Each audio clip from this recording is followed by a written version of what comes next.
Ladies and gentlemen, welcome to the 45th monthly TWitWoW Q&A. It is March 2020, and we've been collecting questions from you all for the last 4 weeks, and we're going to answer them right here. And I felt like I was kind of starting to just fade into my Hulk Hogan voice there a little bit, but I'm not going to go there. We've got I haven't counted the questions. Last I checked, we were at 46. I haven't counted since then, and I think we've gotten 11 since then. So we should be at 57. So I think that's like a perfect amount of questions. We got 57 questions today. John, how are you feeling about this? I mean, brother, Q&A is always an exciting time. If for no other reason, it's kind of like a Russian roulette. You know, you never know what our audience is going to ask us. Sometimes we get the most fantastical, absurd like questions. And then other times we get serious questions like, how do you feel about this genocide in this country or whatever? So you never really know, what you're going to get. So let's spin the wheel and see what they came up with for us today. All right. Well, I think at the very least, we're going to get a few more chill questions at first because we always get hypothesis questions first. He always, literally, just as soon as the previous Q&A video fully processes and opens up for comments, hypothesis is there. He's ready. He got it. So first question from hypothesis out of 3. If WrestleMania ever becomes a 2-night pay-per-view, which here we are, how would you feel about night 1 being in the U.S. and the other night being in another country? I think that would be pretty dope. I would actually really like that. Honestly, I would even be for both nights being in another country, but I don't know if Vince would ever do that. Yeah, I mean, I'm all for that as well.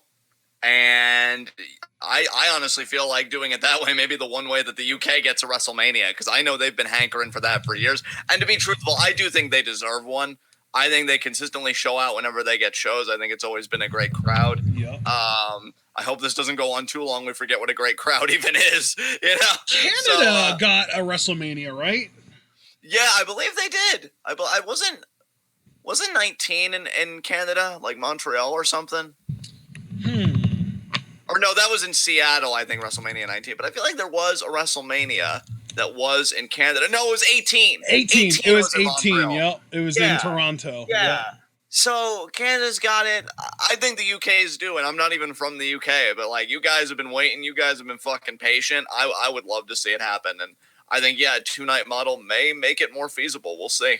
Yeah, I think at the very least, because of like potential language barriers, I don't think that they would ever hold it in a country that isn't primarily English speaking, but you're still open to Canada, anywhere in the UK, actually most places in Europe. Like there are very few places in Europe that don't speak English.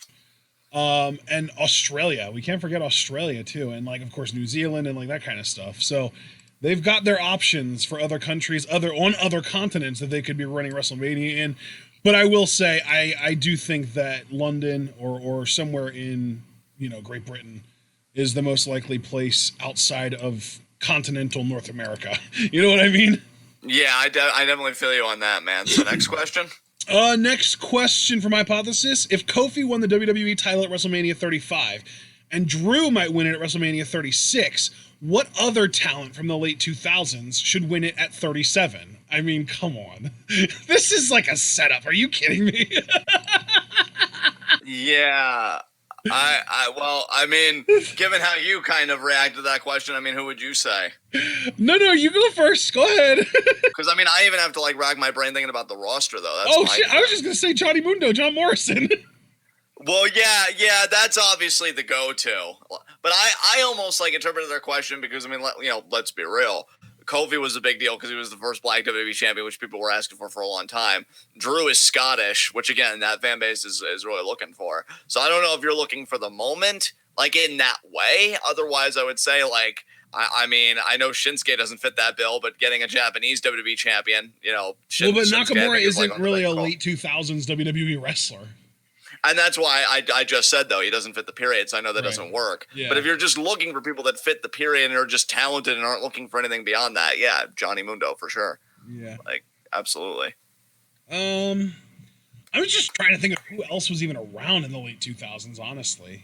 Because, like, it's kind of rough. That's what I'm saying. Like, everyone from that era is either already a former world champion or is old enough that I wouldn't want them to be champion. Like MVP, Matt Hardy, that kind of group. Yeah.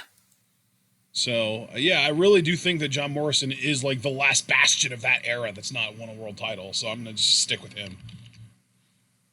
All right. So, yeah, let's move on to our next question. And by the way, Javaris just said that he apparently sent you questions. I'm guessing via DM.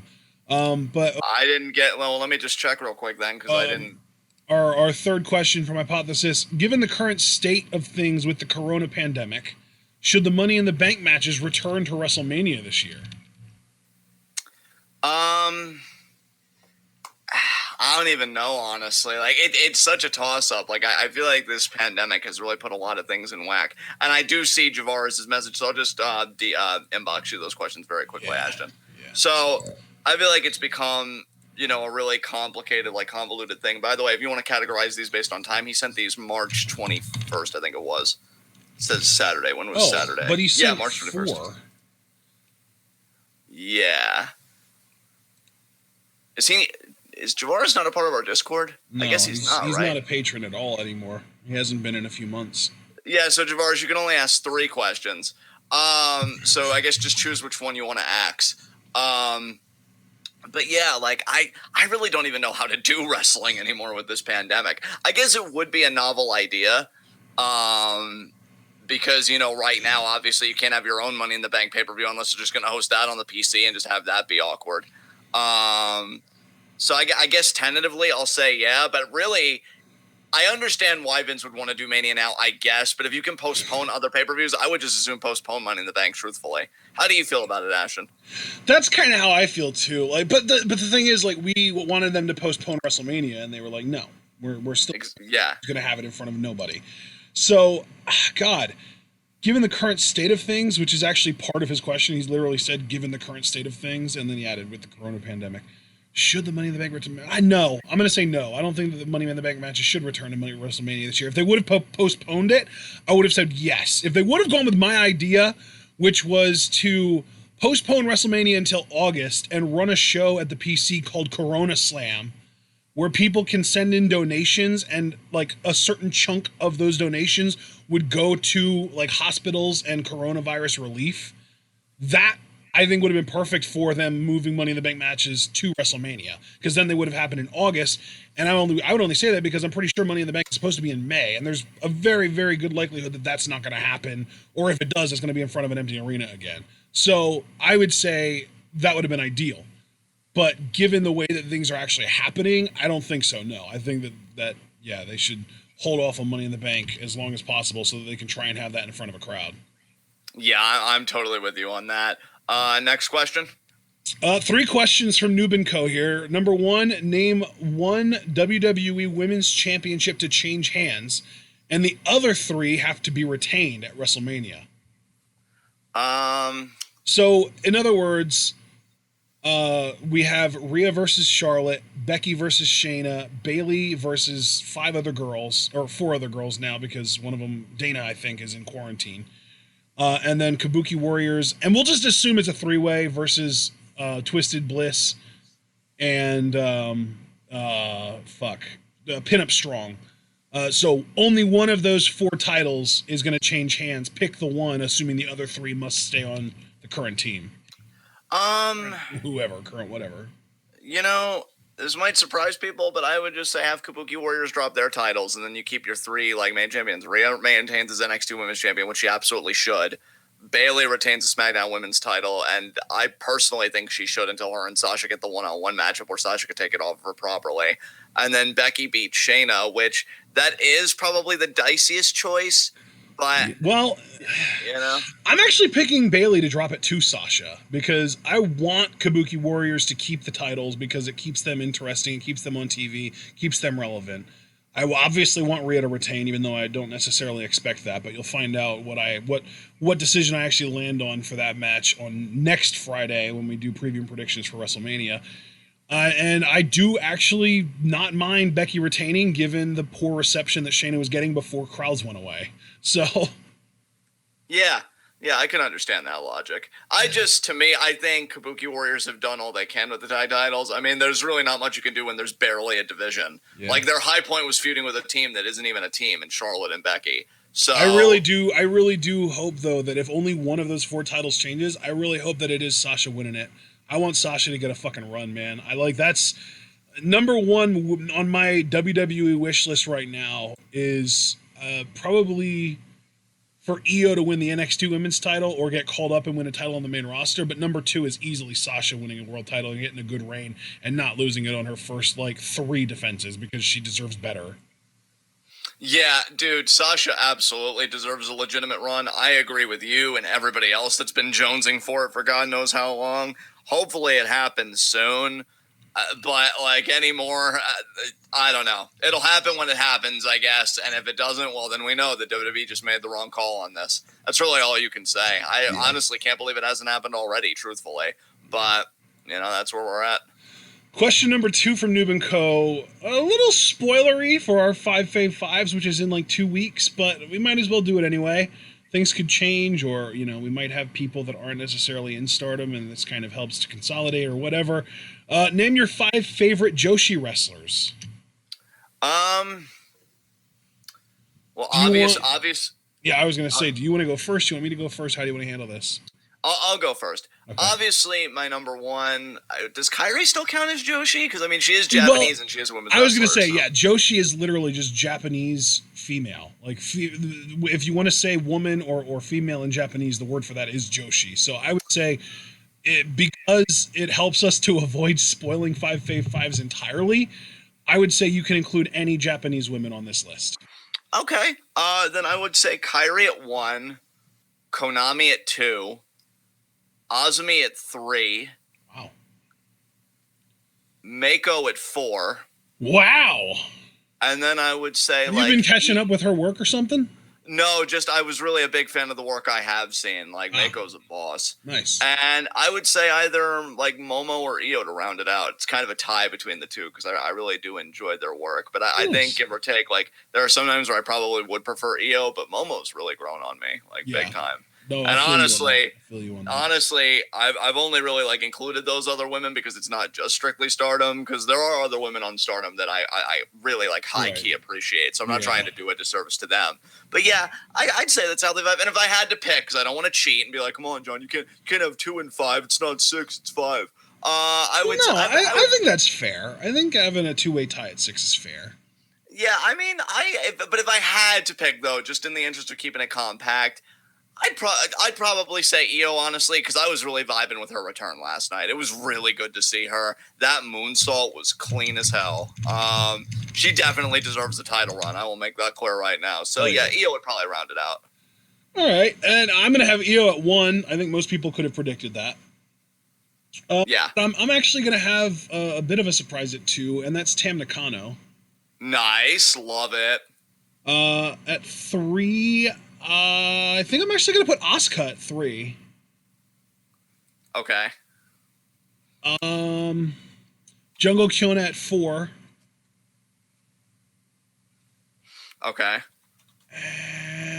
And let's see. You know what? I'm going to say Kairi at 5 then. That works out really well then. Nice. All right. Next question. All right. Next question. I actually managed not to spoil much at all there. Third and final question from Noob & Co. Any WWE superstars you want to see with a persona to enhance their characters? Persona to enhance their characters. Honestly, no, let me really think about this.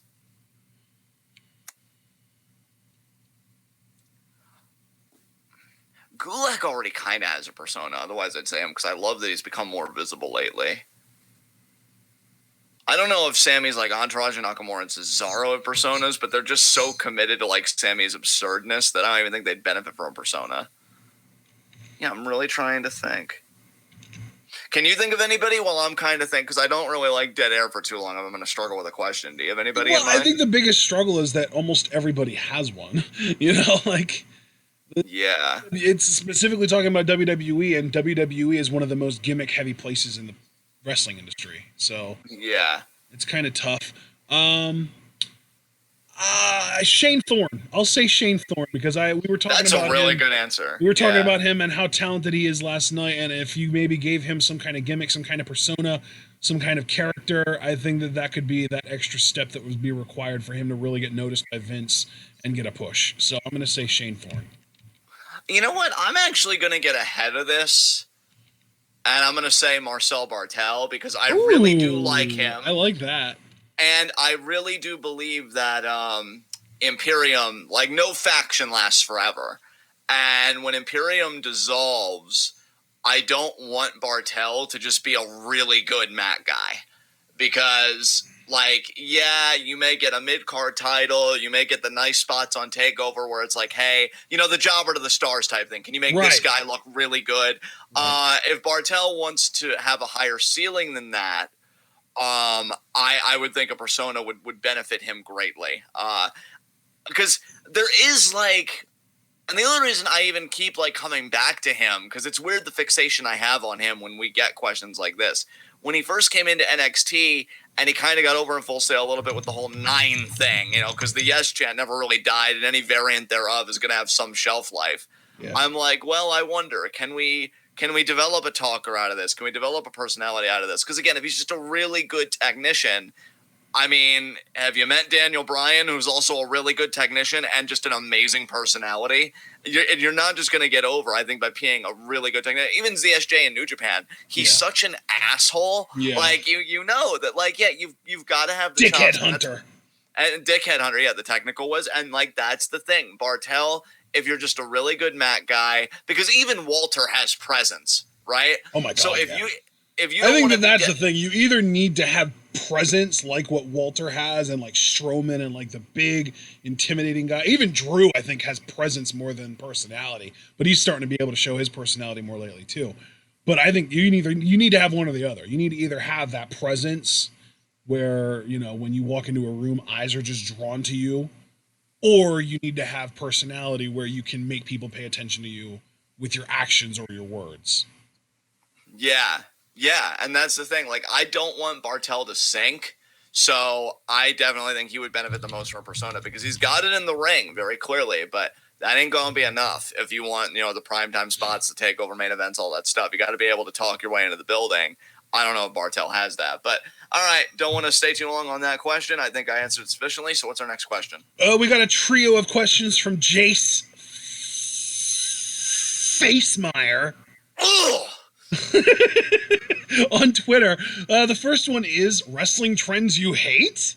And I just want to go first because I vehemently despise how nerfed Canadian destroyers have become. When was the last time you saw somebody kick out or not? When was the last time you saw somebody not kick out of a Canadian destroyer?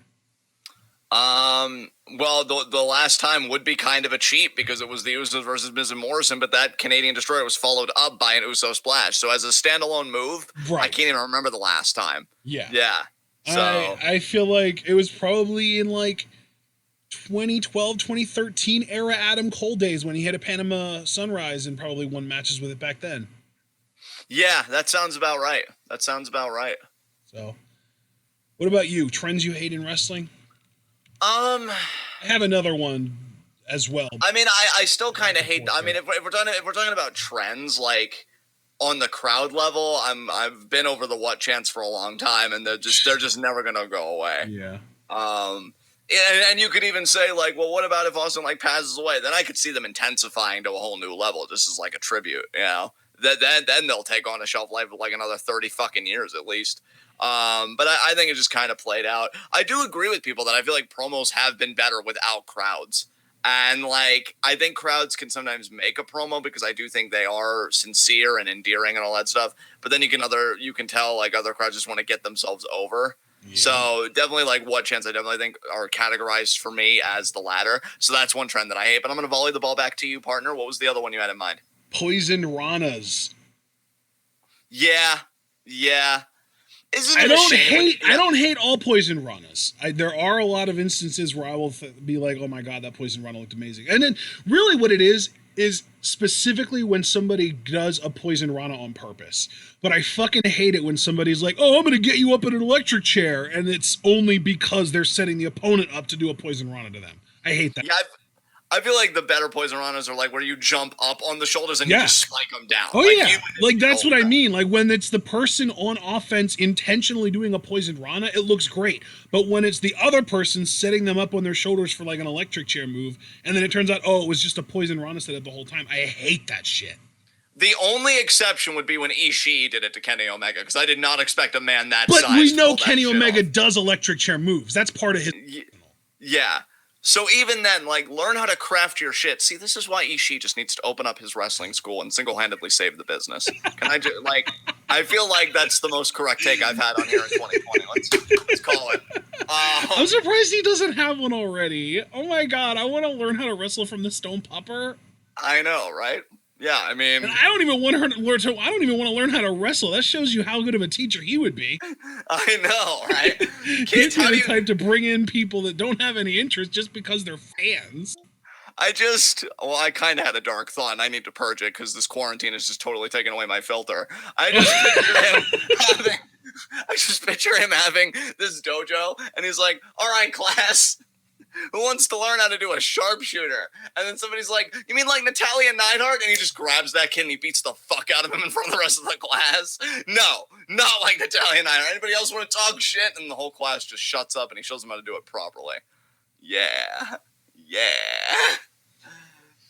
And really, I will say, just like over chanting in general has gotten on my nerves. You don't really notice it as much at especially like New Japan shows, but if you ever watch AEW or if you ever watch shows in the UK especially, over chanting is a huge problem. Like, we always talk about how crowds try and get themselves over, and I honestly think that is one of the biggest problems in wrestling today, is crowds just obsessively feeling that they're like this need to fill silence almost. It's like they feel like they absolutely need to, rather than making noise, rather than cheering or booing or just making noise generally to support or go against someone, they feel like they need to chant. And it's either "this is awesome" at bullshit, or "fight forever," or fucking "holy shit" chant. Like, everything has just become so frequently done that I've gotten completely desensitized and hardly anything has any meaning anymore. So I just don't like that either. Yeah, I can understand that. It's funny that like a lot of our issues are crowd-based, because even my last one, I would say we don't see it often. Well, especially not these days. It's hard to tell like what the ratio was before the world ended. But fucking like wrestlers acknowledging the crowd, because I know we get on it like when Charlotte breaks and like acknowledges them like that. Like, I even saw people related to the empty arena, like upping and promo quality thing, say that in the old days, which I guess they mean like the 80s, early 90s, you would just talk through the crowd. Like, you'd never let them break you, even for good shit, like "you deserve" and all that stuff. They just deliver their promo. And I almost wonder if we have to maybe get back to that. Just give your promo. Well, and yeah, because by acknowledging the crowd, you're encouraging them to keep going. Exactly. So, and like, that's not... you know what? I don't actually have the desire or the time to dig into this, but I would be willing to bet that Shawn Michaels was one of the first people that started doing that. Yeah, that would be interesting to find out, because the thing is, I mean, not to be too on the nose here, but again, we've talked about how promo, and I think Paul Heyman was the first one that, kind of said this, and I just latched onto it. Promo is short for promote, promotional. You can't have your crowd, like, the crowd isn't going to help you promote your stuff. The crowd's going to promote themselves. So, like, I would just deliver your message, and when you can have the fan engagement? Meet and greets and just sanctioned events. So, there you go. Yeah, there we go. All right. Next question. Second question from Jace. Favorite TV show airing right now? Airing right now? Ooh. Let me think.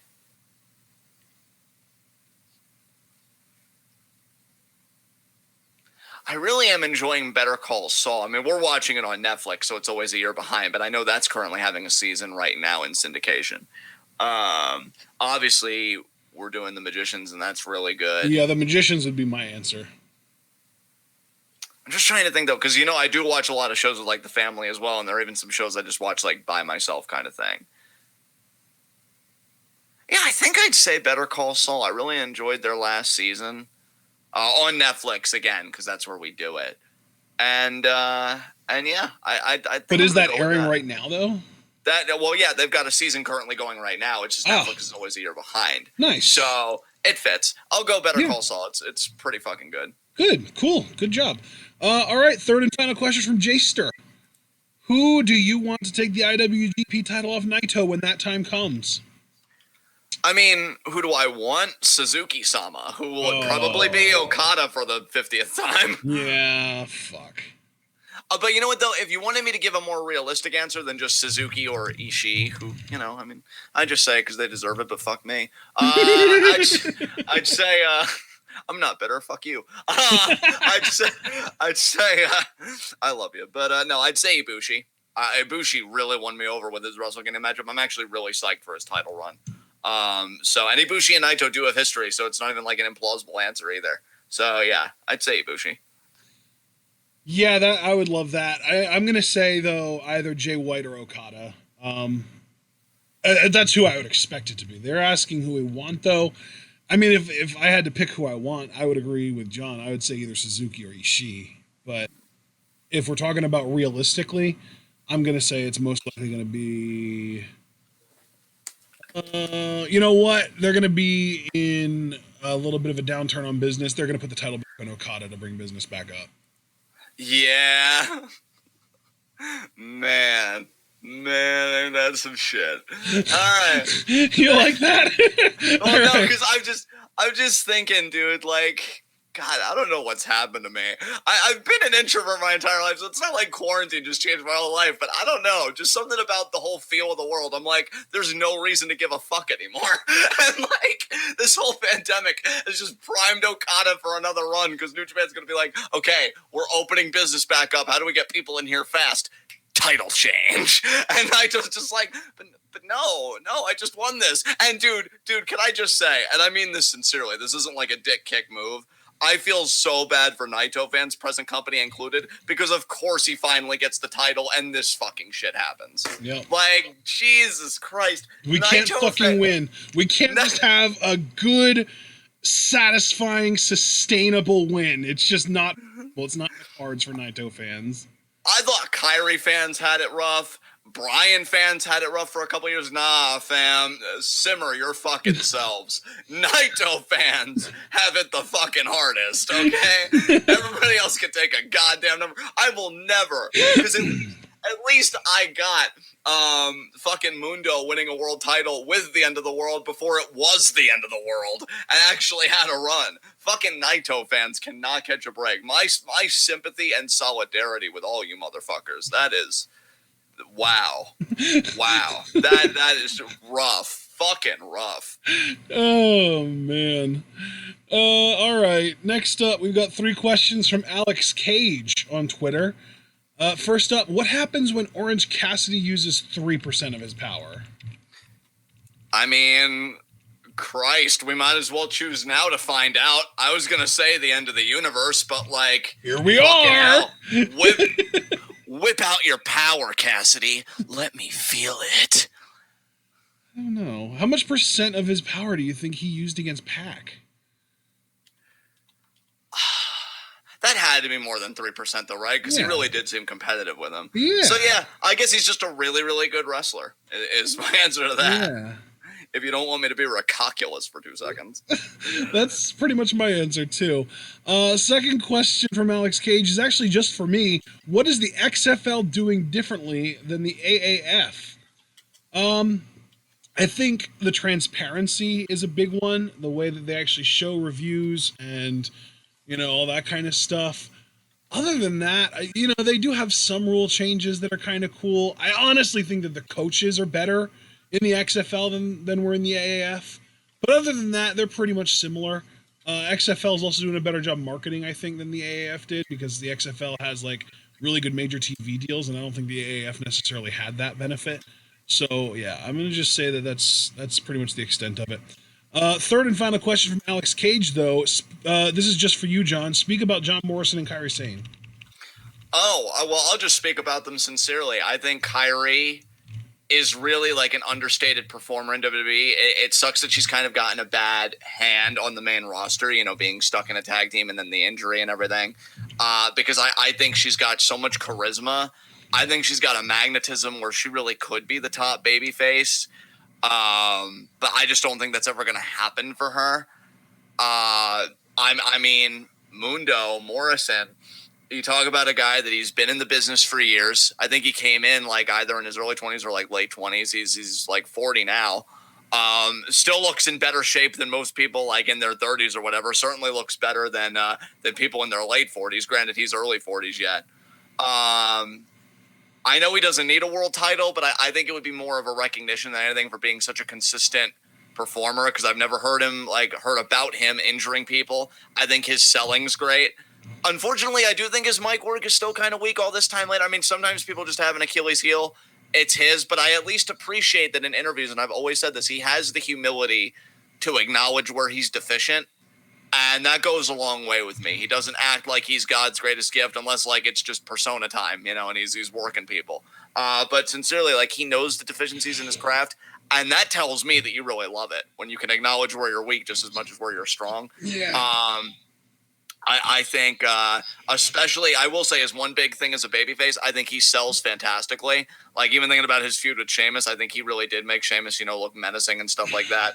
And as a heel, if we just go by his Lucha Underground work, what a dirtbag, but he looks amazing doing it. Yeah. And I just think they're both really great performers that, you know, whether or not they get their due, you know, as I've gotten older, look, we're all marks, right? As this magnificent son of a bitch said early on.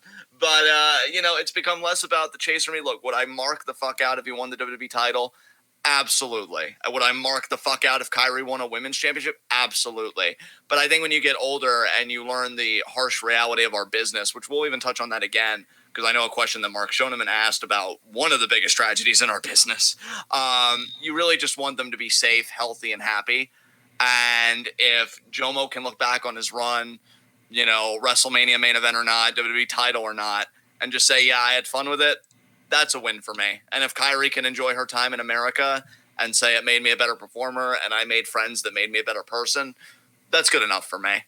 So not often I give a serious answer about my fandoms. Normally I like turn up and do all my bullshit, but no, that's just giving it to you straight. I just want them to be prosperous in whatever way they define prosperity to be. So there you go. All right. Good answer. Next up, we got 5 questions from Super Blue.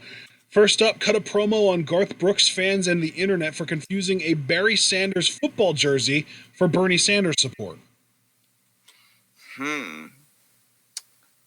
I really don't know what to say to that. Do you want to go first on this? Yeah, I'll go first. I don't care that people don't know who Barry Sanders is, but I care that people are angry at people for supporting Bernie Sanders. Fuck you, Bernie's amazing. Yeah, look, I'm just going to be honest. God, am I going to regret saying this? Well, I mean, again, fuck it. I have not seen this toxic Bernie bro behavior that everybody talks about. Maybe it's because I'm insulated. Let me just get ahead of that and say that. But, like, have you seen it? Because I haven't seen it. Dude, I'll tell you exactly what it is. I'll tell you exactly what it is, because I try to distance myself from political discourse on social media as much as possible, but that doesn't mean that I don't come across it. Right. That doesn't mean that I don't necessarily seek it out sometimes and just kind of observe. And what I have noticed is that people who are not Bernie Sanders fans don't understand why people who are Bernie Sanders supporters are so adamant about Bernie being the only person that can fix the problems that we have. So basically, if you're like a moderate or a right-wing sort of Republican without like the fucking proto-fascist Nazi type ideals, and you're just like, you know, you just are kind of, you know, socially conservative, or you're economically conservative or whatever, you see Bernie Sanders as sort of an irresponsible, like empty promises sort of politician. Like, you see Bernie Sanders as somebody who will say anything to get elected because he'll promise all these things, but he can't ever actually get them done. Or you see him as somebody who wants to get all this stuff done, but is going to put the country in trillions and trillions and trillions of dollars of debt in order to do it. And on the other hand, the people who are adamant Bernie Sanders supporters see it as an existential crisis where it's worth going into trillions and trillions and trillions of dollars of debt, because then we would also, if Bernie would get elected, we would get all of these increased taxes on the super rich that would over time pay off those debts. So I think that is where the big divide is that somebody adamantly defending Bernie Sanders is seen as a Bernie bro, and they're seen as aggressive because people don't understand how much Bernie Sanders supporters sort of identify themselves with their political views. You know what I mean? Like, Bernie Sanders supporters, like me and like a lot of other people, we don't support Bernie because we like him as a politician. We support Bernie because he stands for a lot of issues that we are kind of basing a lot of our identity around, and a lot of people are really aggressive defending that, and people see that as, oh well, you're just like this obnoxious Bernie bro. You know what I mean? Yeah, like, I know Mark was saying, like, he's seen a lot of it, and I'll take your word for it, Mark. I'm not about to, invalidate anybody's experiences or try and do, gaslighting or any of that stuff. I just think, for me, what I see that I hate, and I don't want to veer off the central question, but I do see it as it relates to Bernie supporters getting dogged on, because I have, female friends that, like, got dogged on for supporting Bernie and, like, oh, you're not a real feminist if you don't support Elizabeth Warren. That's stuff that I've seen. And I find that incredibly insulting, to women working and then hard at the if phone Bernie banks Sanders and stuff people like that. would say, like, oh, you're not a real this or you're not a real that if you don't support Bernie, I think with this, to me, I can certainly understand that to a degree. With the Elizabeth Warren thing, the whole not a true feminist if you don't support her, I don't understand that, because to me, a true feminist doesn't just blindly support women at everything that they do, no matter what. They have to earn your support. And Warren, maybe she has, maybe she hasn't, but that's for you to decide. I don't think that you not feeling like she's done enough to earn your support makes you not a feminist. That being said, though, if somebody were to say you're not a real progressive if you don't support Bernie, I don't really know how anyone can argue that. Because, and really, I think Warren is the only person that you could argue against that with, because Warren is the only person that's even come close to being as progressive in policy as Bernie. And even she is like okay with billionaires existing, and she doesn't necessarily want to completely uproot the private healthcare industry. And she, like, she has and she takes fucking donations from billionaires and super PACs and shit. Like, she has issues. She isn't the sort of protean ideal of a progressive candidate. So I think that Elizabeth Warren was a really strong, really good candidate if Bernie wouldn't have run. But Bernie running meant he was the ideal candidate. And if you, as an Elizabeth Warren supporter, hold a grudge against Bernie for running because of that very reason, I would definitely understand that. Like, if you, as an Elizabeth Warren supporter, feel like Bernie should have just thrown his weight behind Liz rather than, oh, I'm going to run for president myself, I get that. I can understand being angry about that, because if he would have done that, she probably would have come a hell of a lot closer to winning than he is right now, unfortunately. Right. But at the end of the day, he ran, and he is further left than she is. He is more progressive than she is. And I think that if somebody were to aggressively defend that stance, they would be called a Bernie bro. Whereas if somebody were to aggressively defend Warren, I don't think that they would be on the receiving end of the same sort of socio-political ire. You know what I mean? I just think what angers me about the whole thing, and I want to say comment, because I really do like the discussion that we're having and how chat's receiving it. Because I don't even think, like, I think this goes beyond party and whoever your candidate is. And I've said this before. I just really hate the culture of, like, respectability politics that's pervading the current discourse nationally. Like, for example, I saw somebody legitimately say that politically I agree more with Bernie than with Biden, but Bernie supporters are so mean, like, I think I'll cast my vote for Biden than before I do Bernie. And I'm sorry, but, like, I have to call bullshit on your ideological commitments if you say that you're for, like, free healthcare and, like, reducing and redressing wealth inequality and scaling back, military presence or all that stuff. But then you go the exact opposite. You exacerbate military presence. You widen wealth inequality because one supporter of the candidate that you seem like you were going to support said that you were an asshole or something. Like, to me, I find that so ridiculous when there are people dying. Like, this is why. Like, to me, you shouldn't be voting based on whether you like a candidate's fan base or not. You should be voting on policy. Yeah, like the two things, and I'm just owning my truth now, that I hate are those that kind of participate and further the culture of respectability politics. And as I've gotten older and as I've seen like how dire our situation is, to be truthful, man, like I can't stand apolitical people. Like, I think that is some privileged stuff when they're like, oh, I just want everybody to be cool. And like, I don't. Yeah, I was going to say, if somebody is apolitical and they are like an upper middle class white family, I would understand having a problem with that. But if someone's apolitical otherwise, like, it could just come down to they tried the whole getting political thing and it fucking exhausted them and it was bad for their mental health and they got out. I could understand that. That I could understand. I'm saying I feel like I've seen a lot of people that are just the former, that don't participate, that don't think like it really matters. I understand, like, see, because to me, how can I put this? I see being apolitical more as an activity than as a mindset. Kind of building on what you said. If it was like, you know what, I've been organizing, I've been doing protests, I just need to disengage from politics for like a month to reset. You've earned your fucking time.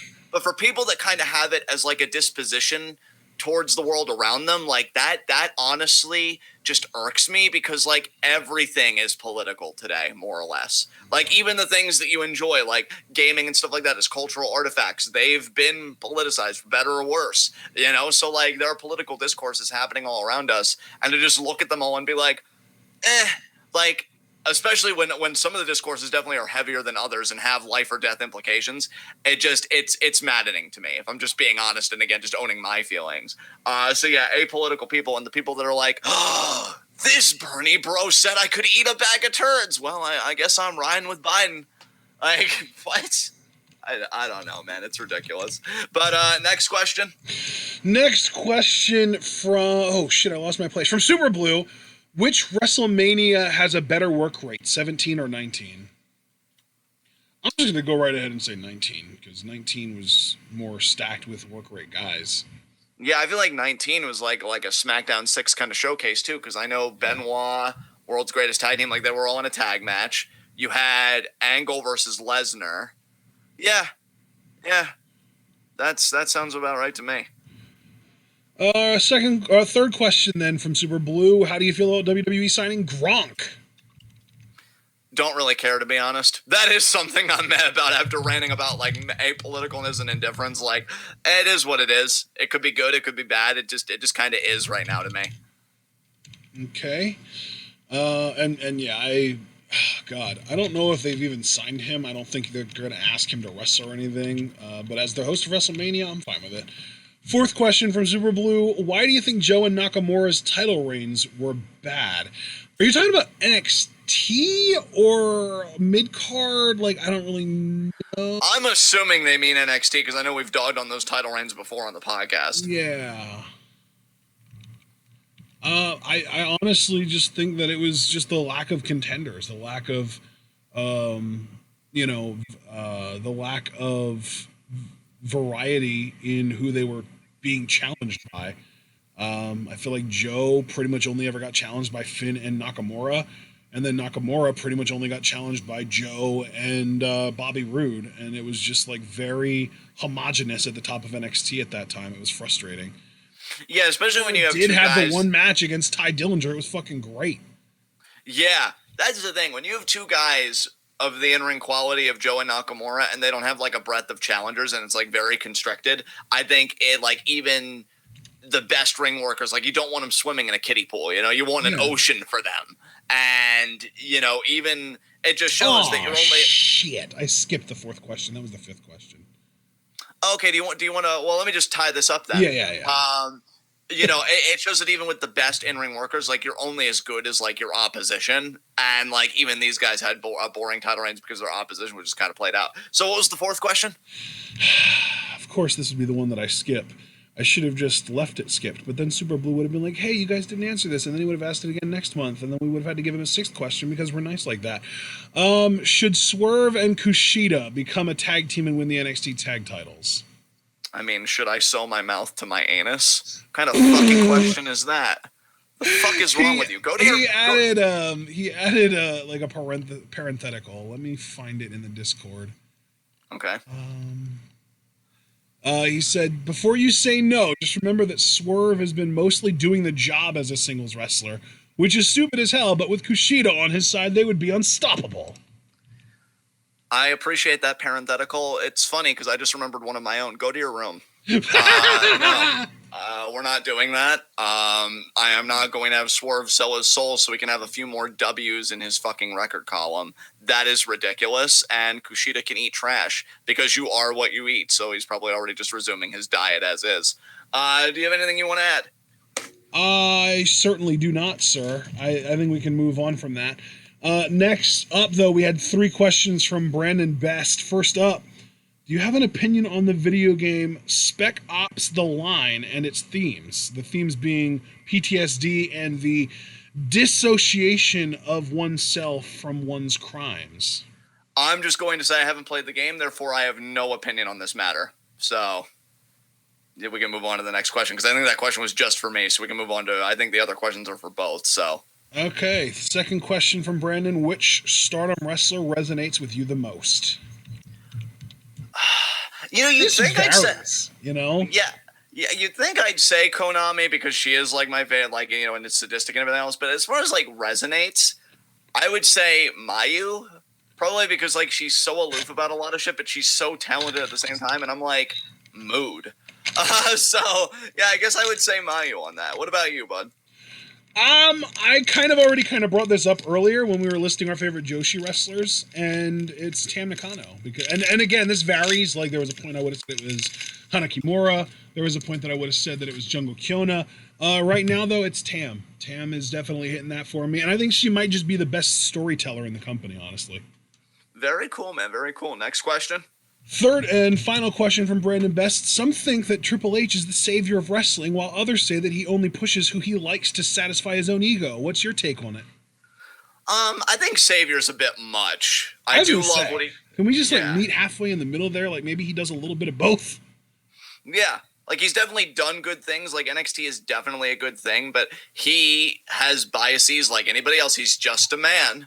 Right, and he's prone to favoritism and stuff like that. So some acts are definitely going to get priority, like any other owner, any other promoter, you know, whatever. So I think he's doing good things, but he's not a freaking godsend to pro wrestling. Honestly, I'd be like less hard on the language if we were talking about again a guy like Daniel Bryan, who's been so goddamn selfless and has pushed for things to happen that we thought never would happen again. Even from the New Day's podcast, Kofi saying that Kofi Mania happened because Bryan like really pushed for it. Like that's a guy.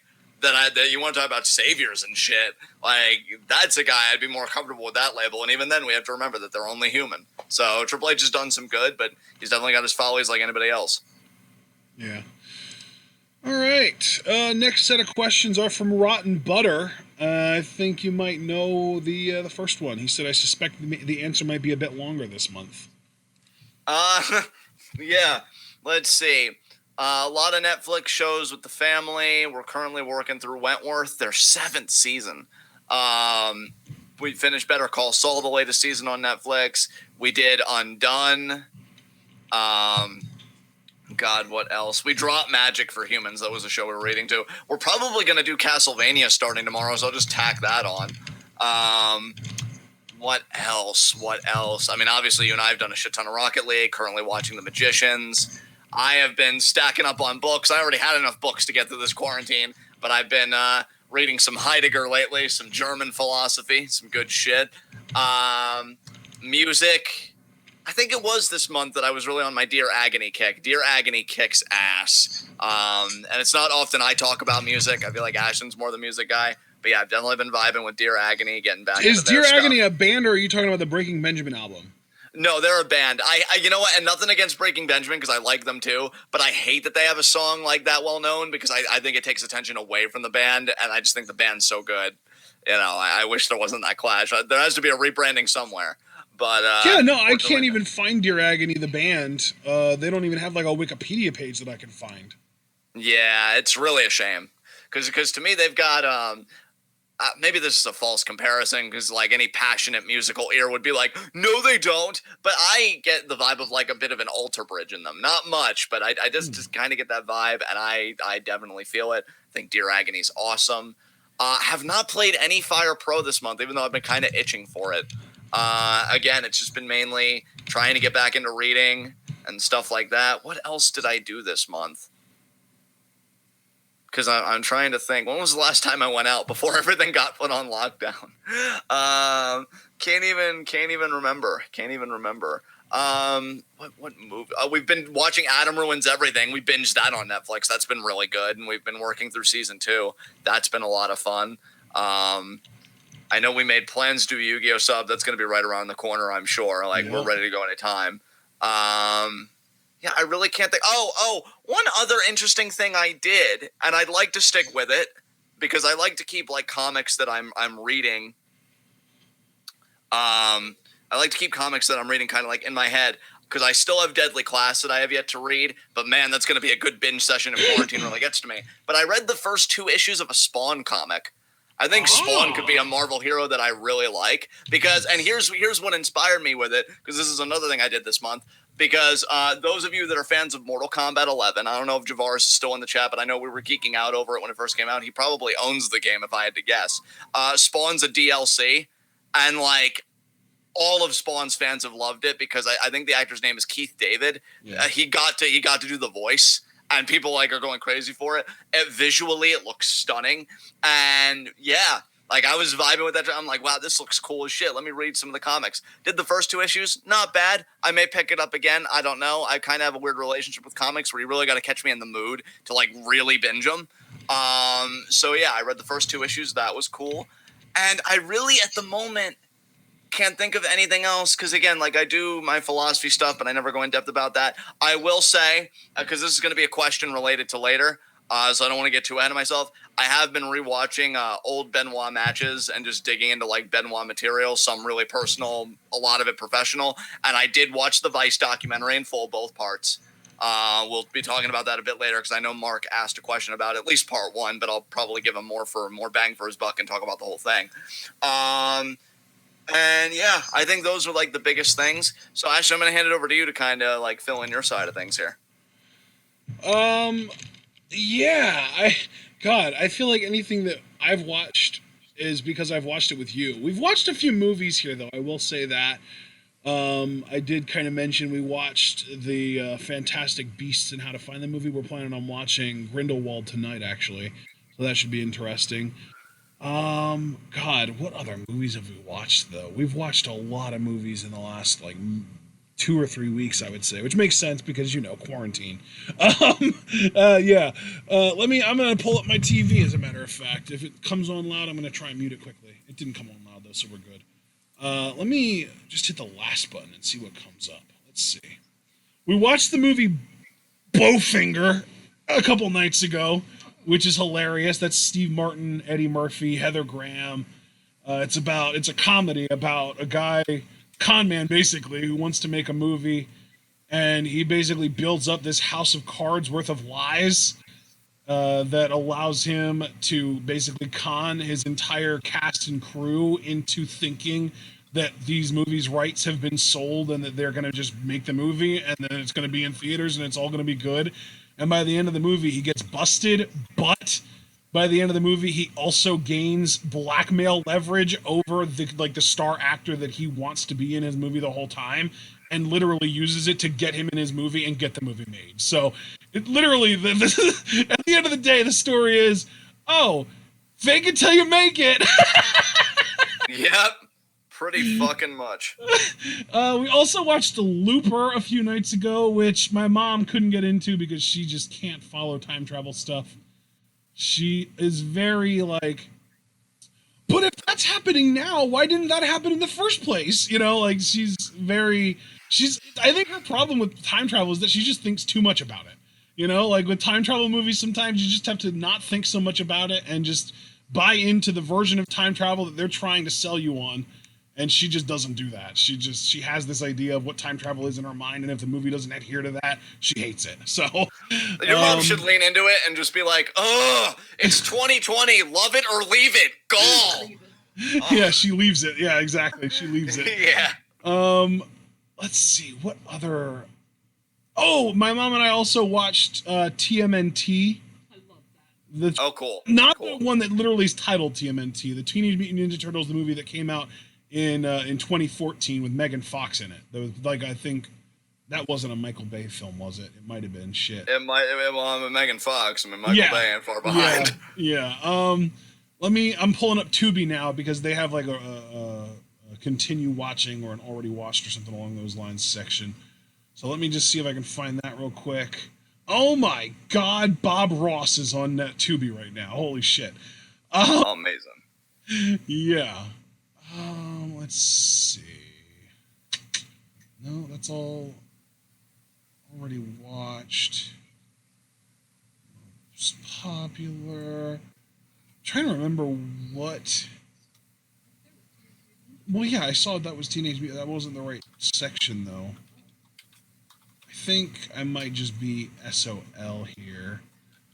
I did play the Planet Hulk cartoon movie on my TV, but I was barely paying attention to it, unfortunately. I've been doing a lot of watching of like documentaries and like I guess you could call them mockumentaries, but like the ones where they use like CGI animation to recreate what dinosaurs were doing and stuff like that. But I also, there was a point in time, like a couple nights in a row, where I was into speculative evolution and the idea of like, well, if we look at the trends of how animals evolve and how species die off, et cetera, we can speculate what certain animals will evolve to fit certain niches in the future.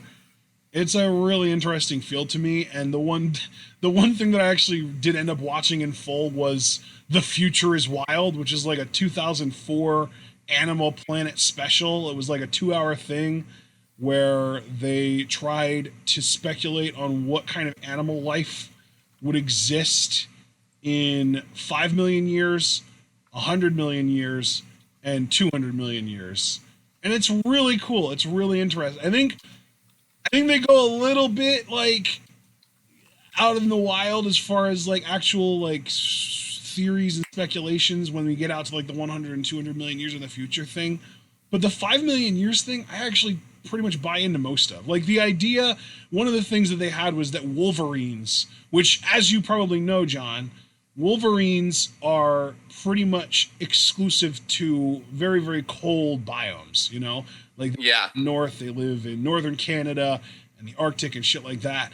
And the theory was basically that their fur would gradually over time start to get lighter and lighter until it was just white and they looked like basically fucking polar bears as far as fur color goes. And they would just grow in size because there's very little competition and they're just dominant predators. And they would eventually become like an alpha predator in like that Arctic region. I think that's really cool.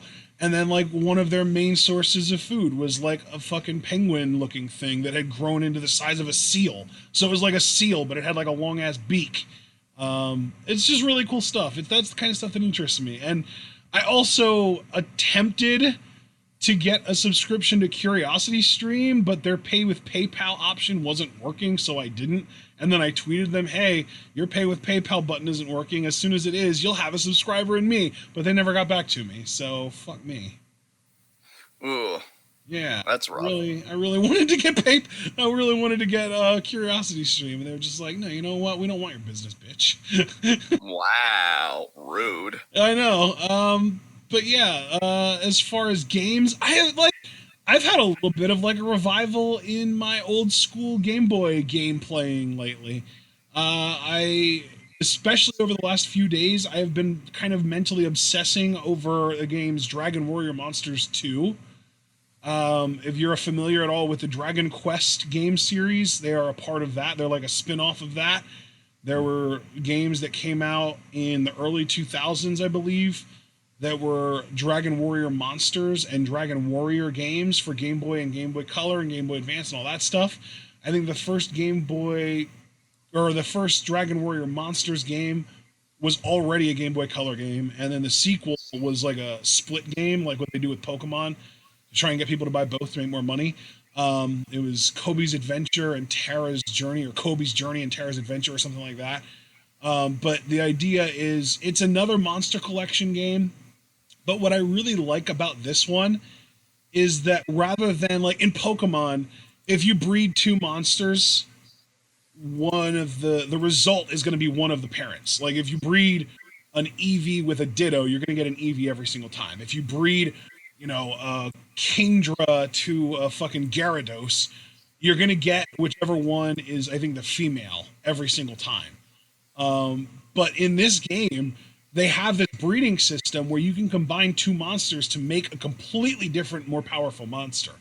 And the mechanics are actually really cool too, because the resulting baby monster has stats that are equal to half of the average of its parent's stats. So it's literally just like fully customizable. And if you have the time and desire, you can make literally any monster in the game competitively viable. You can max out its stats, all that stuff. It's actually really, really cool because it's like, oh, you like the way this monster looks, but it doesn't have good stats. Breed it up enough and you can give it good stats. It's really cool. And the difficulty curve is kind of insane too. But then the other game that I was playing no more than a few days ago that I'm kind of getting back into as well is Golden Sun, which I know that there are other people in chat. I know at least Mark likes Golden Sun too, and there are other people in chat that probably do as well. And Golden Sun is another one that I've been kind of thinking about getting back, kind of diving back in head first on. I've also been playing some SevTech Ages, which is, if you don't know, a Minecraft mod pack. It's actually one that I live streamed during an episode of SmackDown a couple weeks ago. I was making leather during that one, I think. But it's really fun because it's so challenging. Like normal Minecraft, you spawn into a world, you punch a tree, you make tools, you use a pickaxe to get stone, you use a stone pickaxe to get iron, you smelt up the iron in furnaces that you can make with stone. Like, it's super duper easy. But in this mod pack, it's a lot more complex. Like, you need something called flaked flint just to make your first axe, and you can't harvest wood without an axe. So in order to make your first axe, you need this flaked flint. How do you get flaked flint? By flaking flint on some kind of a hard surface. How do you get flint? You can't get it by just punching gravel in this game. So you have to punch gravel, and then you have to make a gravel sifter with twine and sticks that you get off the ground and shit. It's amazingly in-depth, and that's a big reason why I'm kind of so obsessed with it, because it's that much of a challenge, and I really have fun with it. So, music-wise, I think Usher's back. He just put out a new song that I enjoyed. My mom really liked it too.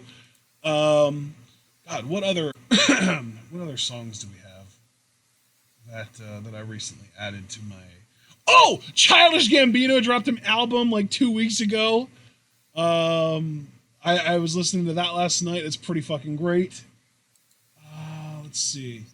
Been kind of digging Hayley Williams' solo tracks that she's been putting out.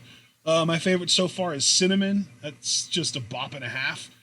And then The Killers also put out a song this month called Caution that I really liked. And I was never a huge Killers fan, but I really like this song, so I have it on my playlist. I also, this month, kind of had another spurt of let me listen to Hamilton every day for a few days straight. So that was a thing. And I think that's about it. I think I'm going to end it there before I start really just like, let's see, because I don't remember stuff. So I'll end it there, and if I think of anything else, I'll just like spurt it out while we're talking about something else. It'll be awesome. You'll see. Next up, though, our second question from Rotten Butter.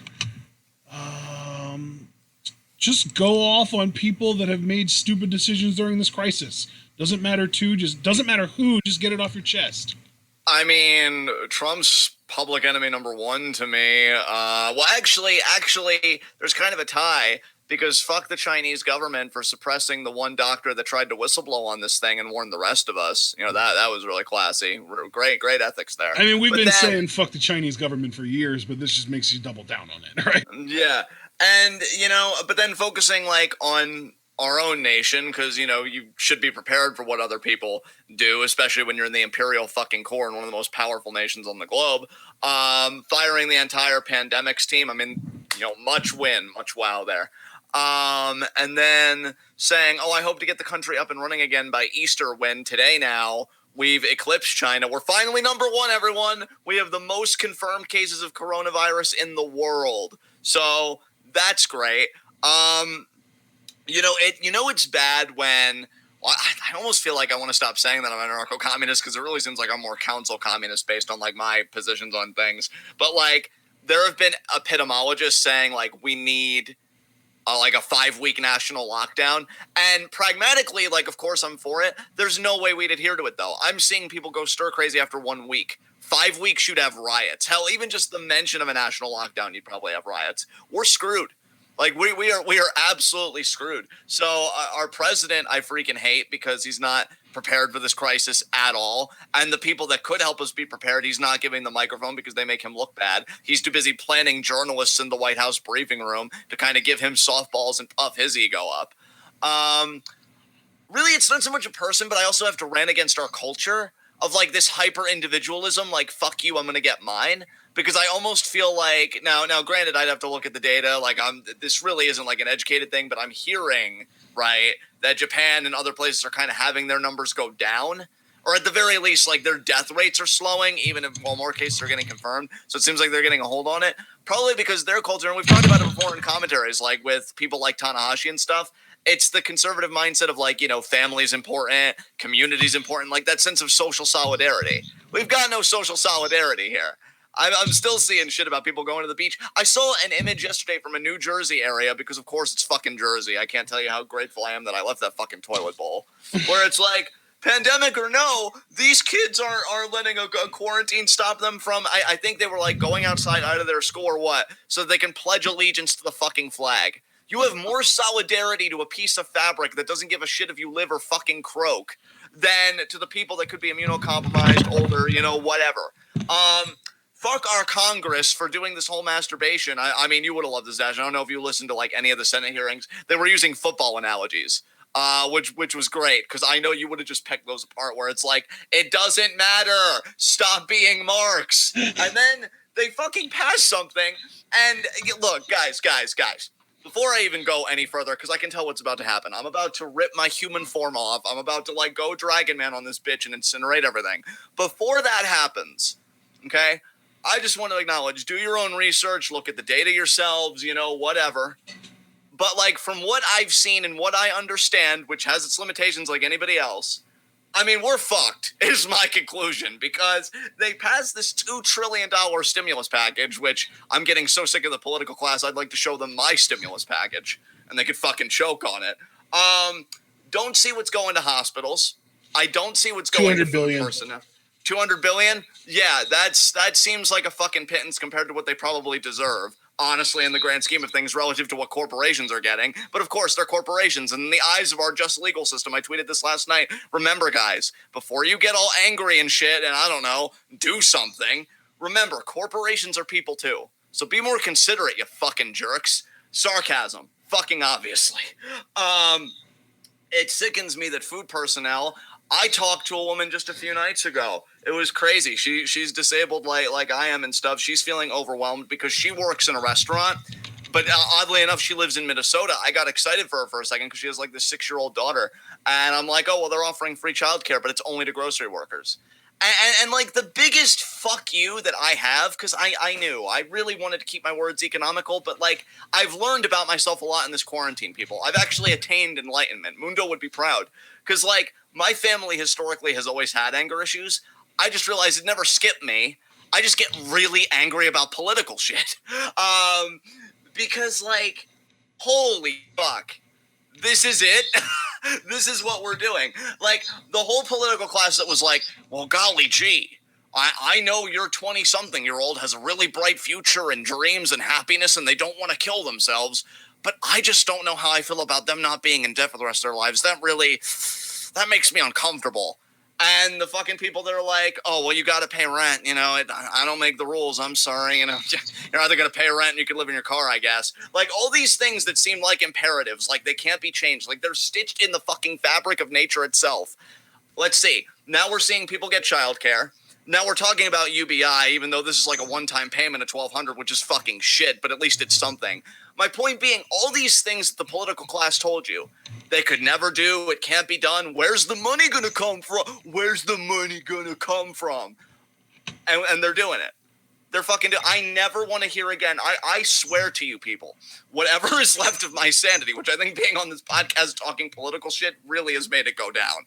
But whatever is left of it, if I hear somebody unironically ask me when I talk about maybe college students deserve to have a free education, maybe people that keep our lives going, like sanitation workers, healthcare workers, you know, et cetera, you know, deserve more than being treated like shit. And they say, but John, where's the money going to come from? I am going to like shove an umbrella down their throat and like fucking like pop it up inside. Like I can't take it. I can't fucking take it. And I keep seeing asinine fucking decisions being made and it's going to kill people. Like if we don't get this shit under control, I saw from the Imperial College in the UK that if we were really lax, which I'm only saying this because it seems like a genuine possibility if he wants to get this country up and running by Easter, we could have, and I don't think I'm exaggerating, I wish I could pull up the report, but I think I saw that we could have a death toll that would be like 9 Holocausts. Like, think about that shit. Now, I think that was globally, to be fair, not domestically, but even globally, that's insane. And just the idea, oh, and this is the biggest thing, this is the biggest fuck you to the political class, because it's one thing to lie to us about things that weren't on the table that actually were always on the table, you're just greedy fucks. But then to have the audacity to more or less say, now, of course, they didn't say it like this. That'd be really telling on themselves. But what they're telling you, boys and girls, is that the market needs a blood sacrifice. And I'm sorry, but Nana's just not going to live to see 90. You know, I mean, look, the billionaire's coffer, I know you can't see it. I know it's practically imperceptible, but it is getting a bit emptier. And we just can't have that. So I'm sorry, just hug your grandparents tight and tell them goodbye. Because we'll gladly sacrifice them to the market. I saw a politician, I think it was the lieutenant governor of Texas, say that, oh, I'm sure grandparents would be glad to give their lives so that they could preserve the economy for their grandchildren. First of all, that is sick. That capitalism is total mask off right now, okay? Like, this is total mask off capitalism, this pandemic. But then, so you're saying that human life is worth less than the money that we make billionaires. And then that kind of leads to my second point. Economy for fucking who? The economy hasn't been serving any grandparent's grandchild for God knows how long. What you're really saying is, you know, I'm sure grandparents would be happy to give their lives to preserve the status quo so that Jeff Bezos can, you know, be able to rub 2 pennies together on top of 2 more pennies on, and, you know, ad infinitum. It's the most repugnant fucking shit, and I hate getting this worked, but if there was ever a time to get this worked up, and the only positive there is, I'm seeing small clusters of organizing. Sanitation workers somewhere said, we're not picking up any trash. We're not doing this until we're guaranteed hazard pay because we're putting our lives at risk. I saw a Reddit post from a landlord saying that they're freaking out because all the tenants from every unit organized and they said they're not paying rent until the pandemic's over. You know, I think if there's any hope, however bleak, because I know me and Ashton even talked about this, I would hope, it's not much hope, but some, that this whole thing could show people we don't have to live like this. That all of my crazy ravings of Uncle John, the leftist, that'll probably never go to another Thanksgiving again, it's possible. Maybe not the utopianism that I sometimes go on about, but just something better than where we are now. It's possible. Because why are we only now talking about paid sick leave? Why are we only now talking about suspending rents and loan payments and interest? It was always possible. So don't go back to business as usual when this is over, which, knowing the ineptitude of our administrative, mechanisms here, might be a lot longer than we all anticipated. So essentially, they said, Rand, and anything, fuck everything, because they're all fucking us over, and we all pay the price more than any billionaire that wants to post a video of them looking sad. I've been to every floor of my mansion, and now I'm bored. Or the other celebrity that thinks they're helping because it's like, guys, I know we need ventilators and masks, but you're going to love this. I did a techno rendition of Imagine. You ready for this shit? This shit slaps. Fuck you. I'm done. You need to take this away from me, and you need to stop me because I'm not gonna stop. I'm done. If you have anything you want to add, just go. I'm done. Fuck. Dude, do you know how we keep seeing the number, like a 4 to 6%, somewhere in that range, death rate? Yeah. Well, the problem with that number is that is including people who haven't fully recovered yet, but also haven't died. So realistically, if we look at closed cases, meaning people who are either dead from corona or have fully recovered and are actually done with corona and are, their body is most likely immune to it at this point and they're done with it, we're looking at a 16% death rate. Whew. And the thing is, dude, people that recover too, I've been hearing that we don't know if it's permanent because there's so much we don't know about this virus, which again is even worse when you have a culture of anti-intellectualism that's been pervasive for a while, and you and I both know it. But there are people, it's claimed that they may have permanent lung damage even from those that recover. Now, again, we don't know if it's permanent, but like damage in lung capacity, that's fucking scary too because, last I checked, you need to breathe. So, Jesus Christ, dude. Wow. Jesus Christ. Well, and I also, I'm just going to go worst case scenario here, because I was hearing that we could see an infection rate of up to 70% in this country. I saw something similar too, dude. Yeah. So if we say that 70% of the people in this country get infected and 16% of those people die, we're looking at a death toll of 36 million. Just in the U.S. That's, just to put it in perspective, we're talking like 11% of the population. Dude, that's crazy. Yeah. That's crazy. That is unironically more than double the amount of people who died in the Holocaust. Yeah. That's what we're triple, actually. It's triple. Because I've seen the number 11 million thrown around for the Holocaust deaths. Yeah. So we're talking about more than triple that. Yeah, it's scary, guys. It's just in this country. That's just in the U.S. Yeah. Because, guys, like, I'll even tell you, like, I have a medical appointment in a few weeks. Like, I have a medical appointment April 10th. I'm going to be away from where I'm quarantining for 4 hours total. And I'm amazed they haven't canceled on me yet. They still might, though. They still might, because even by next week, so much can change. Because this is accelerating rapidly, and I think you can't ignore it. My state of New Hampshire, I think we're up to like 100, I want to say 128 cases, maybe 138 cases. PA, we're up to like 1,600 or something like that. Jesus Christ. Dude, New Jersey, where my grandmother is, I mean, my dad, if he dies, he dies. But my grandmother, they're at like, last I checked, they were at 1,300. They got to be even higher than that now, like a lot higher, I would have to imagine. It is terrifying, dude. I'm legitimately fucking scared. Like, even people that tell me, like, oh, you got nothing to be worried about, even if it's not for me, I'm scared just for other people. Like this, I mean, I'm hearing, dude, even today, even from today, that there are manufacturing ventilators that can support 2 people at once to maybe ease up on the the healthcare system being overwhelmed. God damn it, man. You know what pisses me off about this situation more than anything? What's that, sir? Not you. I shouldn't say you, because this has nothing to do with you. That's a complete misrepresentation of who I'm targeting here. There are genuinely people out there, and I'm not just saying 2 or 3, I'm saying a vast majority of the people in this country are seeing this play out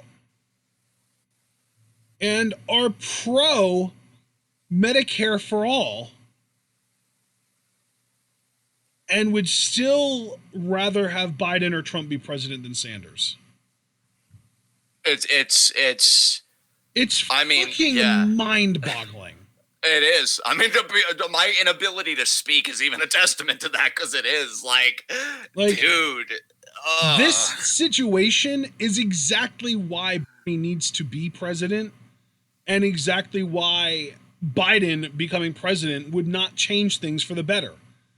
This situation, like, this is where we're at right now. Like, Donald Trump is handling this about as poorly as anyone could. He denied that it was a thing for 2 weeks and then said, oh yeah, we've known about it all along.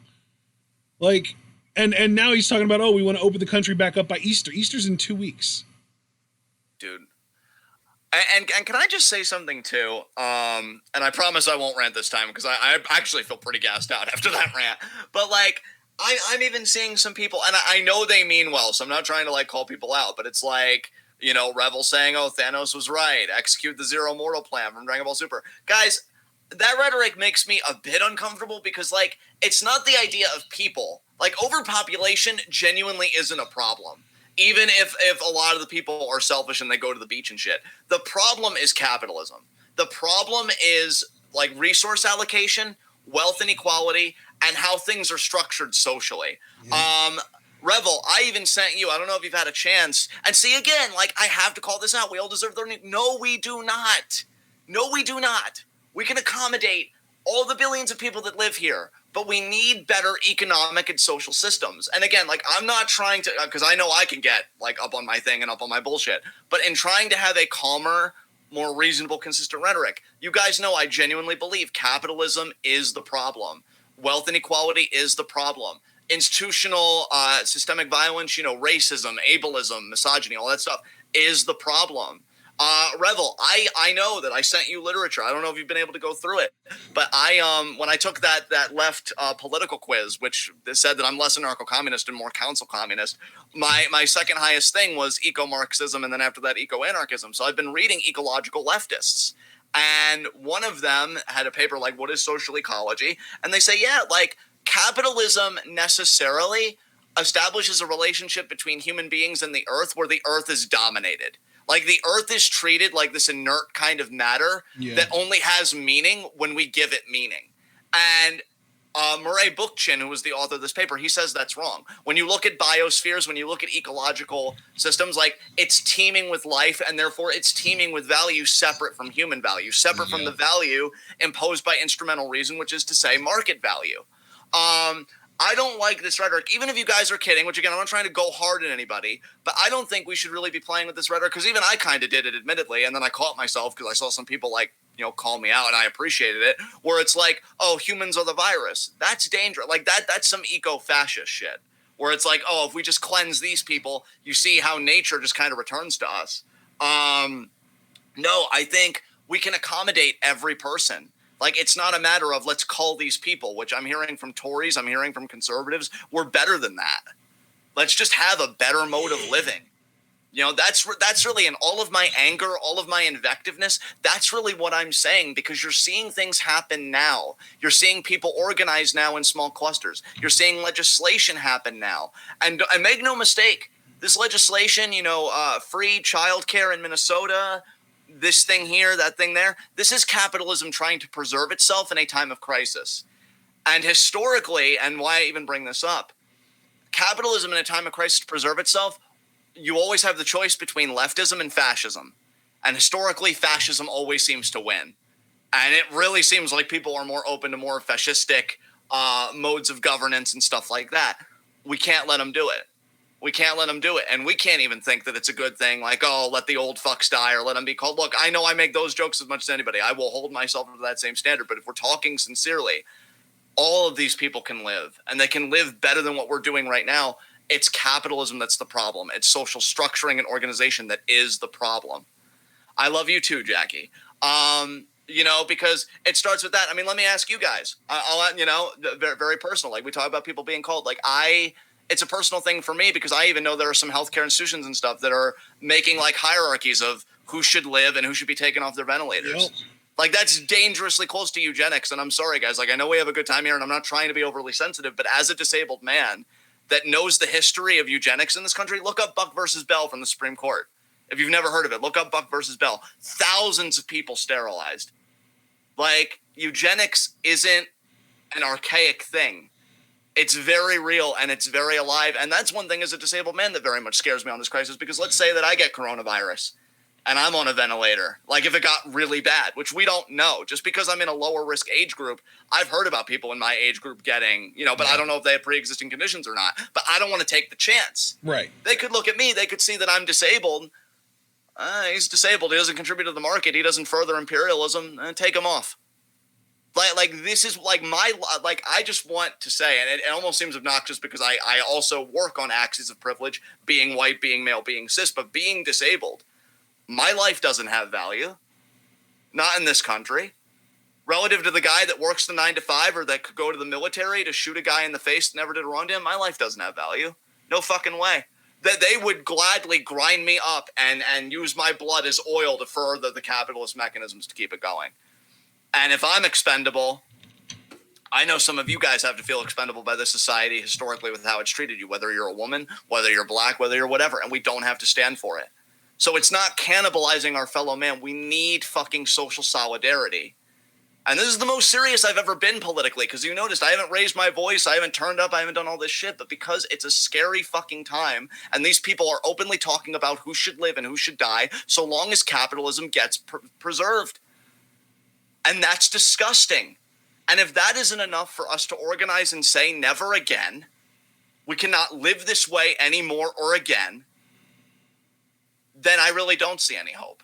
And Ashton can vouch for me. He knows that I have said for years, I don't think the U.S. has any revolutionary potential. Nope. But if there was ever a moment, this is the moment. And even then, when you're seriously considering Joe Biden will get us out of it, when I saw a statement from him recently, I don't want to fight Trump on the coronavirus. Really? You don't want to fight a man that's openly said, I'd like to get the country up and running again by Easter, accelerating the infection rate. Are you fucking serious? Why are you running for president then? Drop out, give all your delegates to Bernie.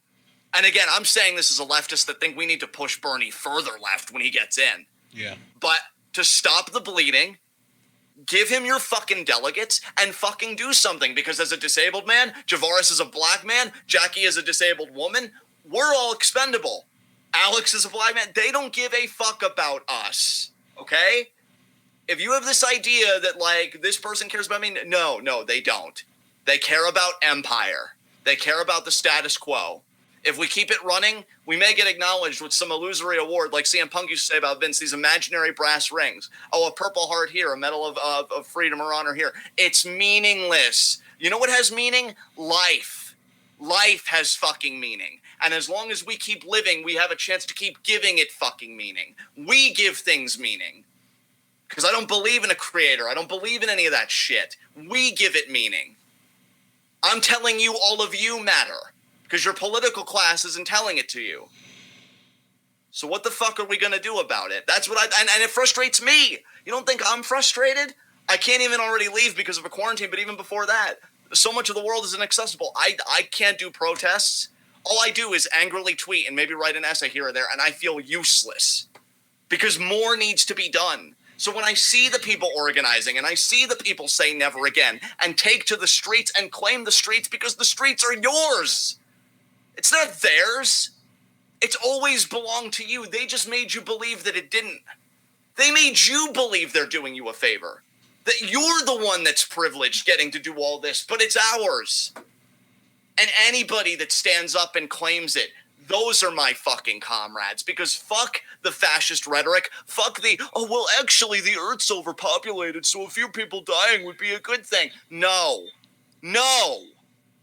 You want to stop, and even if you wanted to stop population, there are more humane ways. How about a proper sex education that isn't like your pee-pee is to never go anywhere? And don't you discover what you like sexually? What is this, the fucking 1300s? And it sure as fuck isn't eugenics. Never again. Never again. I have heard about friends being institutionalized and abused and demeaned and treated like shit. You don't think it pisses me off? Fuck the political class. Fuck the political class. All of you matter. All of you fucking matter. That's been the point of every goddamn rant I've ever had on here, is that you matter. And any politician or any business or any institution or anything that's ever made you feel otherwise is bullshit. And we don't have to live like this. Ever. There's a better way out there, and pragmatically it would come through Bernie. But I can't believe, again, people shot themselves in the foot for a creepy fucking lecherous old fuck.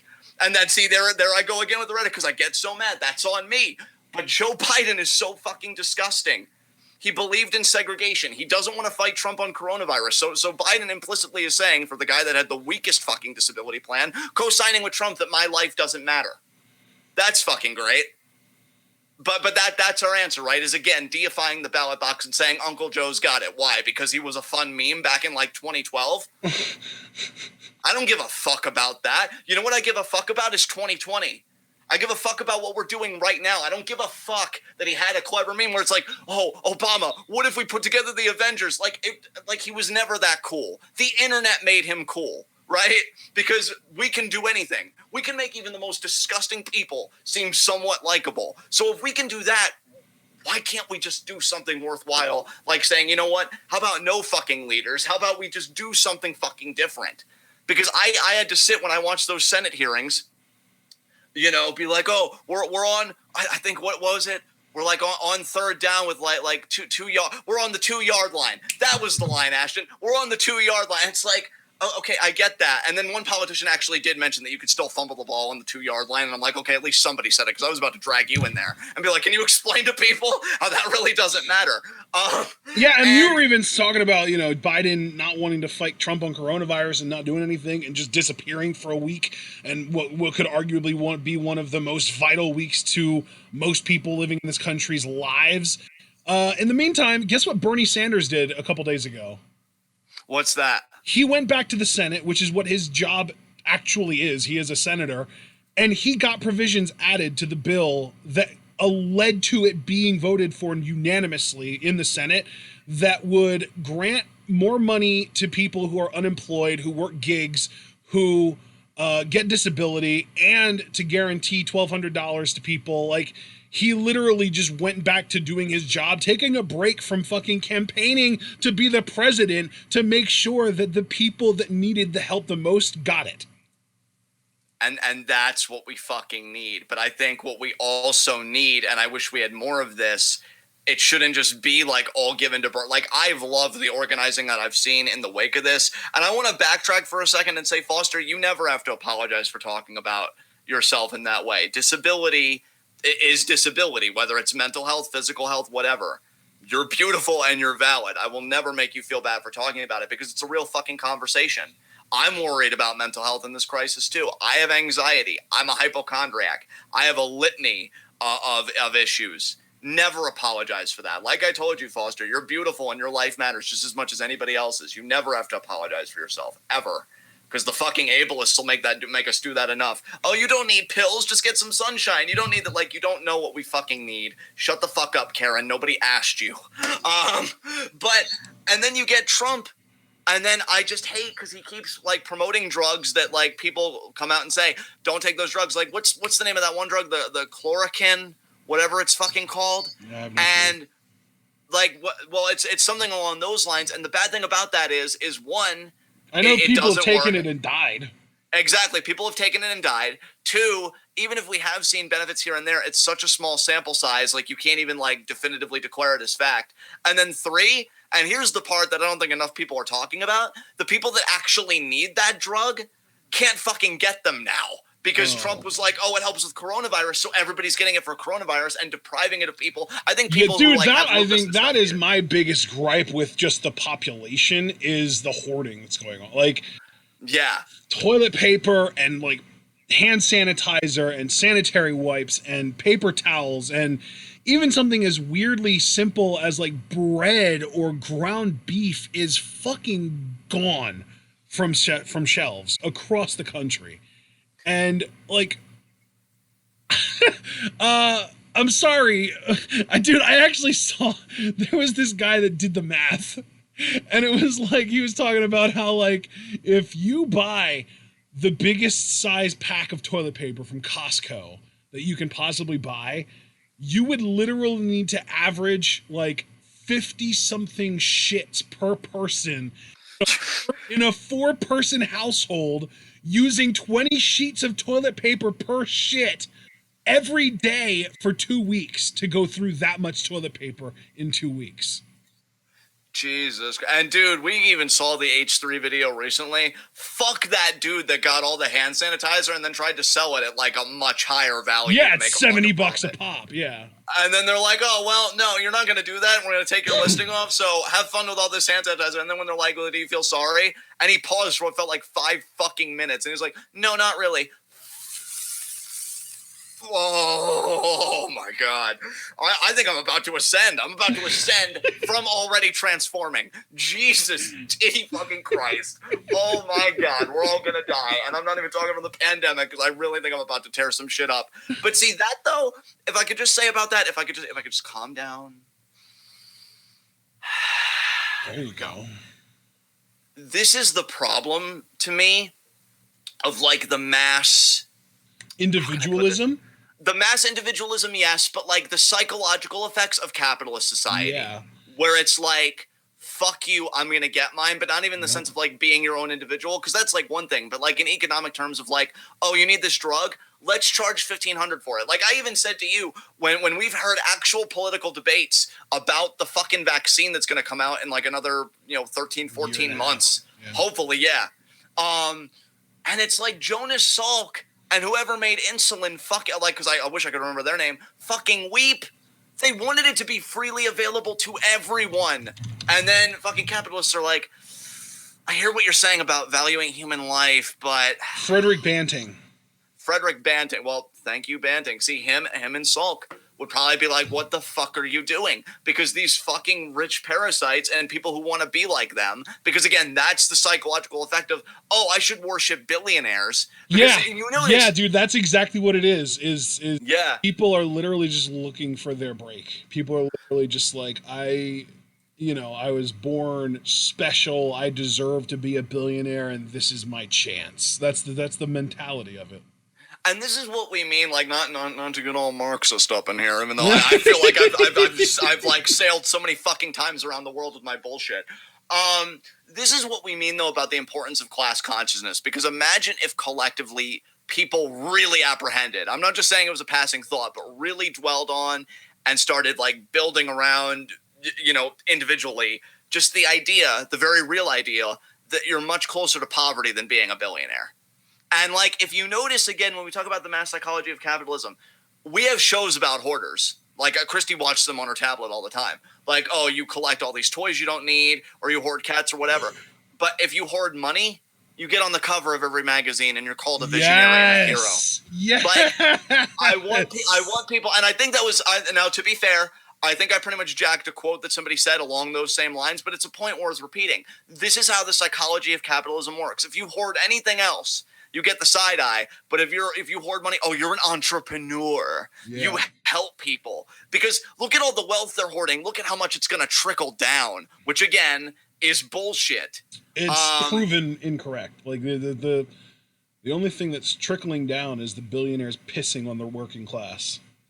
Well, hypothesis, when I said Marx, I meant about class consciousness, because I know that term is usually bound up with Marxian thought, but it's more just, again, just realizing that you're more likely to be in poverty than be a billionaire. But since you mentioned mass immigration, I'll also say, like, fuck borders. Obviously, I think there should be like a transitional state, like Marx said, but ultimately the goal should be an open border society, because putting walls up when human beings are inherently migratory species. No, yeah. This is like everything that you're saying. All I'm hearing is we need to try the Venus Project. We need to try a economy. Like it's sad. Well, yeah, because and dude, really, like whether you even agree with that kind of stuff or not, like I honestly, with the exception of fascism, because really fascism is just more of the same, except even fucking bleaker, and I don't even know how that's possible at this point. But like, we need different modes of living. We need different modes of social organization. You don't even have to be a hardcore leftist like me. I get that. I'm not everybody's cup of tea. I mean, I'm still a fucking snack. Let's not get it twisted. But ideologically, I'm not everybody's cup of tea. But like, you can't think that living like this is okay, but the scary thing is that there are people that are. Like, I've seen hard right-wing Twitter accounts be like, oh, I'll gladly give my life to the country I love and to the economy I love because, capitalism is freedom. Imagine thinking unironically that capitalism equals freedom in 2020. Like, holy fucking capitalism shit. Only equals freedom to the luckiest among us. And I don't mean the 2 or 3%. I mean like the 200 or 300 luckiest. Yeah. Like, I'm very pro decriminalization. Like, hell, it's your body, and I definitely feel like it would help actual addicts. But if there's any drug that I really would want to do a slew of PSAs on, it's the opiate of fucking capitalism. Well, Because dude, if you're I mean, even then, unironically like, we're talking about capitalism equals freedom, but capitalism is the reason that drugs are illegal in the first place. yeah. Guys, you don't even know. I mentioned with Rotten Butter's question, which was this a Rotten Butter question? When we talked so long about one question, this is our second Rotten Butter question. God, yes. I got us stuck here, and I'm sorry, but it's so bad. We mentioned that we're watching like Adam Ruins Everything. Again, Ashton can vouch for me, because how many times would I tell you, dude, that like, oh, so capitalism ruined another thing? Shocker. So much. This just for context, we're on question 25 of 57. Oh, Jesus. Yeah, we got to get moving here. But yeah, no, like even Adam Smith, who a lot of libertarians like jerk off to, and I haven't even read Wealth of Nations, but there are people that have, and I've listened to their analyses. Like even he's against like this market style capitalism that we created, and I could already picture, oh well, you're just a leftist cuck, you know? That's no, like he knew how fucking bad it was. Okay, so let's just all calm down, which I'm mainly saying for me, admittedly. And just realize that the things really, and we can joke about it, and we can laugh about it, and I can turn up, but we are at a crisis point, and I'm dead serious about that, because right-wing populism is prevalent across the globe, you know, from Brazil all the way to here. We have a pandemic, we have a resource crisis, we have a wealth inequality crisis. We need to do something about it, because what we're doing now isn't fucking working. So please, mercifully, let's move on to the next question. Third final question from Rotten Butter. Have you ever heard of Updog? No. I have. I know exactly what's Updog. Oh, God. Five questions from Craig Skiff. First up was for John. What was your favorite Nickelodeon show when you were growing up? Favorite Nickelodeon show growing up? I would say Hey Arnold when I was really young, but I was still young-ish when Avatar: The Last Airbender came around. Yeah. So that's such an easy call, right? ATLA, baby. Oh, fuck yeah, brother. Fuck yeah. I think if we want to go further back than that, though, I don't know. I might say Angry Beavers. Angry Beavers was good. I will say I was a Rugrats mark. I was a big-time Rugrats mark. Yeah, definitely. Anyway, second question from Craig is just for me. What's the next move for the Rams now that Gurley is gone? Well, Gurley being gone doesn't really mean anything other than, like, congratulations, you freed up cap space that you never should have spent on him in the first place. I would say their next move would be to get a better quarterback and, fix the patchwork offensive line that kind of fell apart last year. So that's kind of what I would say for the Rams' next move. Third question from Craig. This is for both of us. What's your favorite video game franchise? The Max Payne series. I grew up on that shit when I got my first PS2. I want to say when I was 10. Nice. And it definitely meant more to me than just the wrestling games that come out, because I think the last WWE game I bought anyway would be, let me see. Oh, we got a lot of people wanting hugs in the chat. I will take care of that in a moment. I think it was 2K16. 2K16 was the last one I bought. And I sure as fuck ain't buying 2K20, so there you go. Yeah. My favorite video game franchise. See, the word franchise there makes me just want to say Pokemon, because all of my favorite video games don't really have proper franchises other than Pokemon. So I'll just say Pokemon, I guess. Golden Sun, though, would probably be a really kind of ideal answer if you accepted that as a franchise, because there have been like 3 games in that. So can I just say something? Your face is my Golden Sun. Oh my God! Just wanted to get that out there. Okay, well, thanks, bud. You too. Yeah, you weren't expecting that at all, were you? You're like, what the fuck is this shit? You're like, can I just say something? And I'm just like, oh boy, what's this gonna be? Yeah, and then I'm just like, oh my goodness. I know, right? Another video game franchise that I just thought about that I would consider, on my top would be Super Smash Bros. Because I fucking love that series. You know what video game series I wanted to get into, dude? And I think I only got the first game. And I heard that another one was supposed to come out like recently, but I don't think anything's gonna come of it. The Sly Cooper franchise for PS2. That was some banging shit. You gotta love those dude. platformers that came out in like Oh. 90s, early 2000s. Like Banjo and Ratchet and Clank. Oh, and dude. Fucking, what was the lizard thing? The Ukulele. No. There was like a Gex or something like that. A lizard. Yeah, Gex was one. Thing. Ratchet and Clank. What was the other one that was like the fox with the bandit mask? Well, I mean, that was Sly Cooper. Sly Cooper, yeah, that is what it was. I just Holy said shit. that. Yeah. Plus, Spyro the Dragon was one of my favorites. Like, yeah, man. Are platformers an actual genre? Because we might have just finally answered the question about what my favorite video game genre is. It has to be platformers. Yeah. Has to be fucking platform. We need more platformers. Seriously, specifically 3D platformers in your case. Yeah, 3D platformers. Because I'm sure you're not as big of a fan of like Mario World games. I mean, kind of. Like the 2D, like the 2D side scroller ones. Side scroller ones. So like what stuff that used to be on like the Super Nintendo? Is that more like what you're talking about? Yeah, I enjoyed those. I enjoyed those. Well then, platformer for sure, because that applies to all of them. Yeah. Wow, that actually feels so good because people are like, "Well, what genre games do you like?" I don't know, good stuff. So I can the ones where you jump and you have to solve puzzles and you have to collect things. Yeah. Platformers, bitches. Which is so funny because when I was younger, no, nobody wants to hear another John story. Yes, we do. Play it. God, you scare me. All right, I was just going to say that when I was younger, I love platformers, but I was never the collecting type. And now that I think that I'm older, like my temperament is far more geared to like, let me collect all the jiggies, let me get all the Jinjos, and all that stuff. Yep.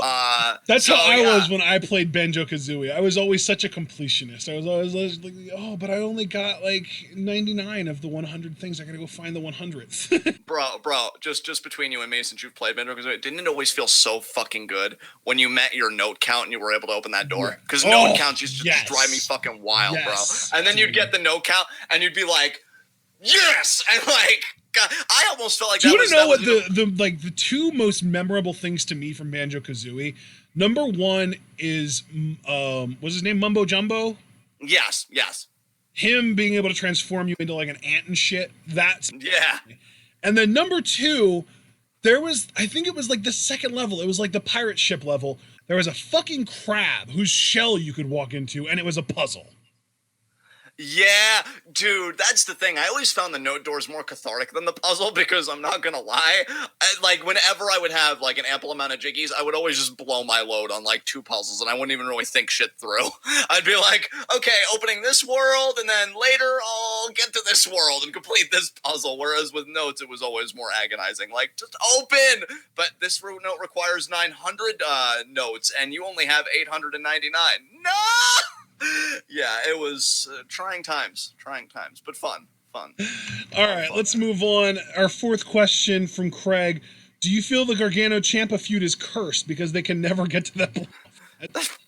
Yes. Holy shit, dude! I didn't even think about it that way, but oh my god, what?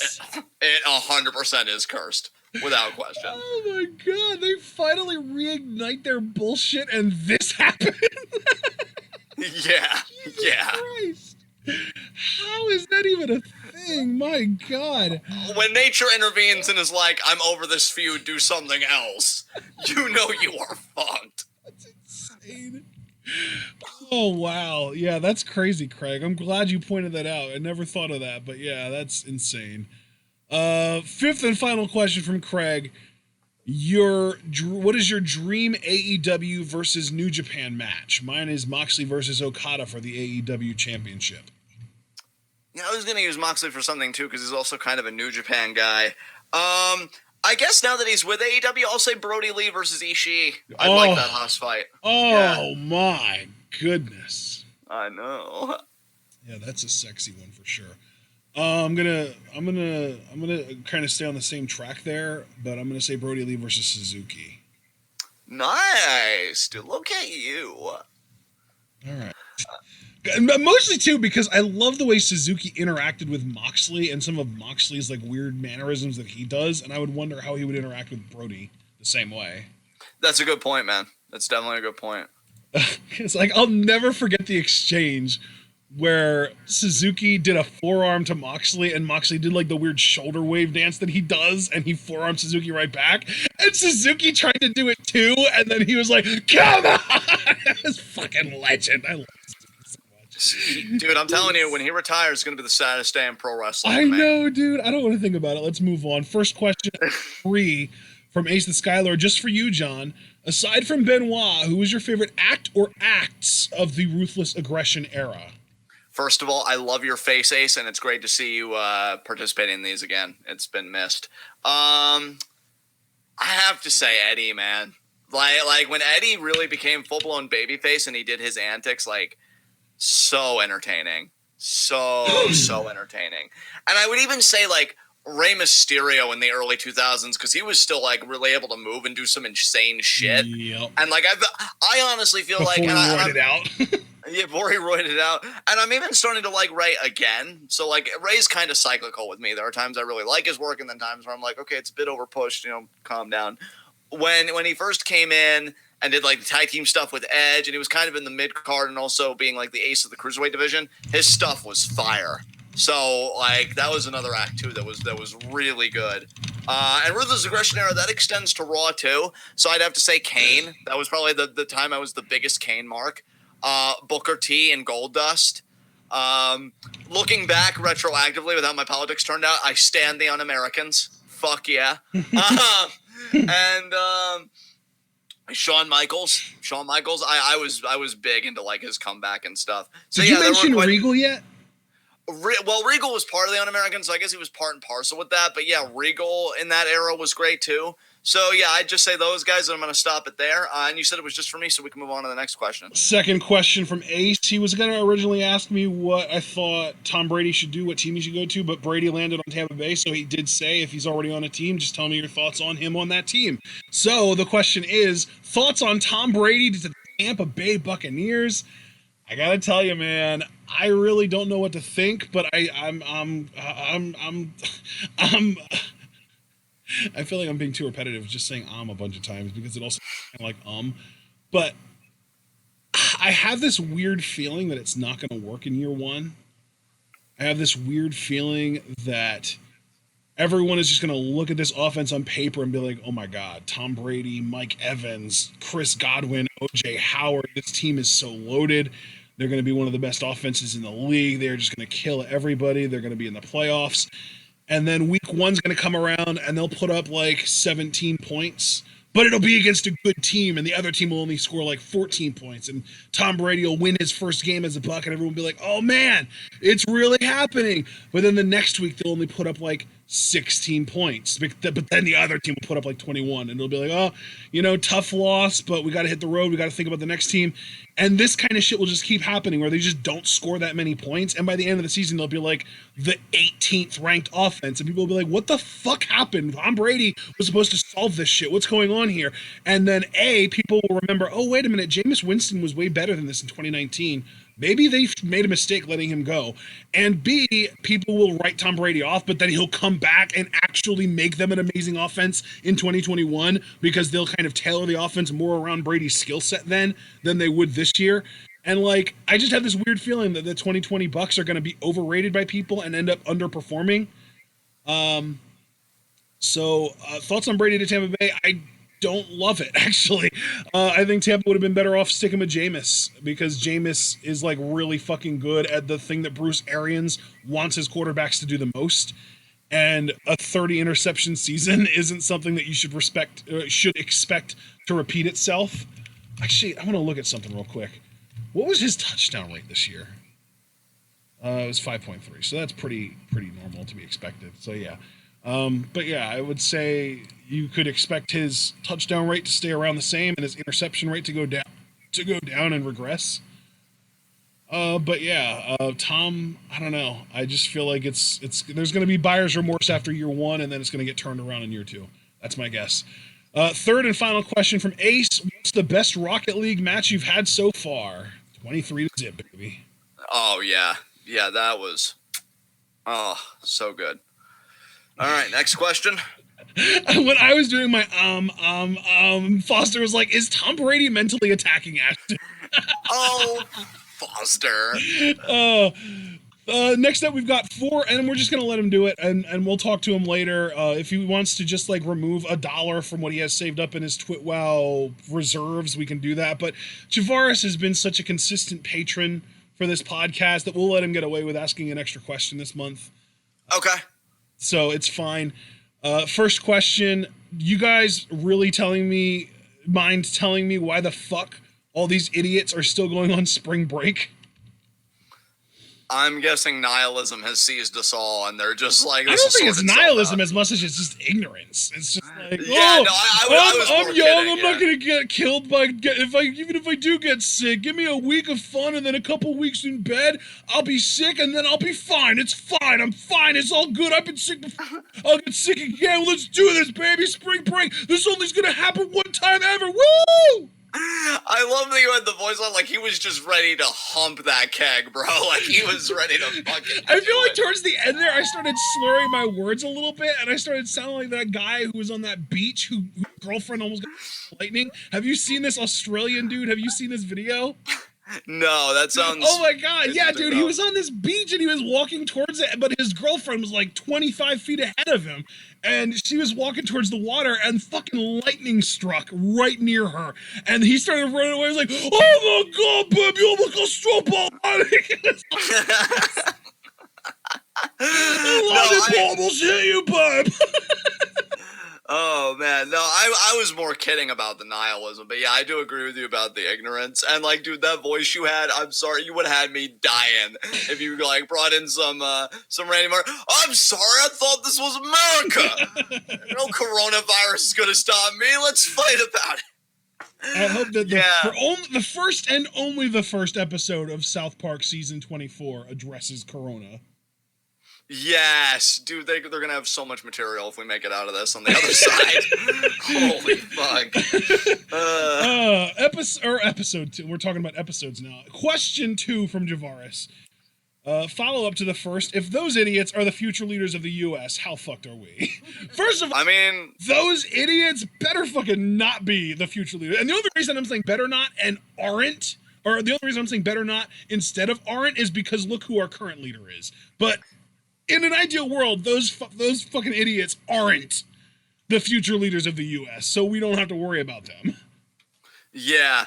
I mean, Javaris, you say that, and, you know, like, it's almost endearing because there's almost like an undercurrent of optimism there, as if we're not already so fucked to begin with. Like, yeah. Bro, I'm way more optimistic about 30 years from now when millennials are in power positions and are voting more and stuff like that, because, we're like a generation that grew up understanding how fucking destroyed the economy is when we don't take care of the people in the middle and below them. Yeah, I mean, to me, like, you know, I know we're talking about projections like a few decades from now and this and that. I do think we'll come out on the other side of this, I hope. But I just feel like right now I'm bent over, my pants are down by my ankles, and like the fucking just has not stopped.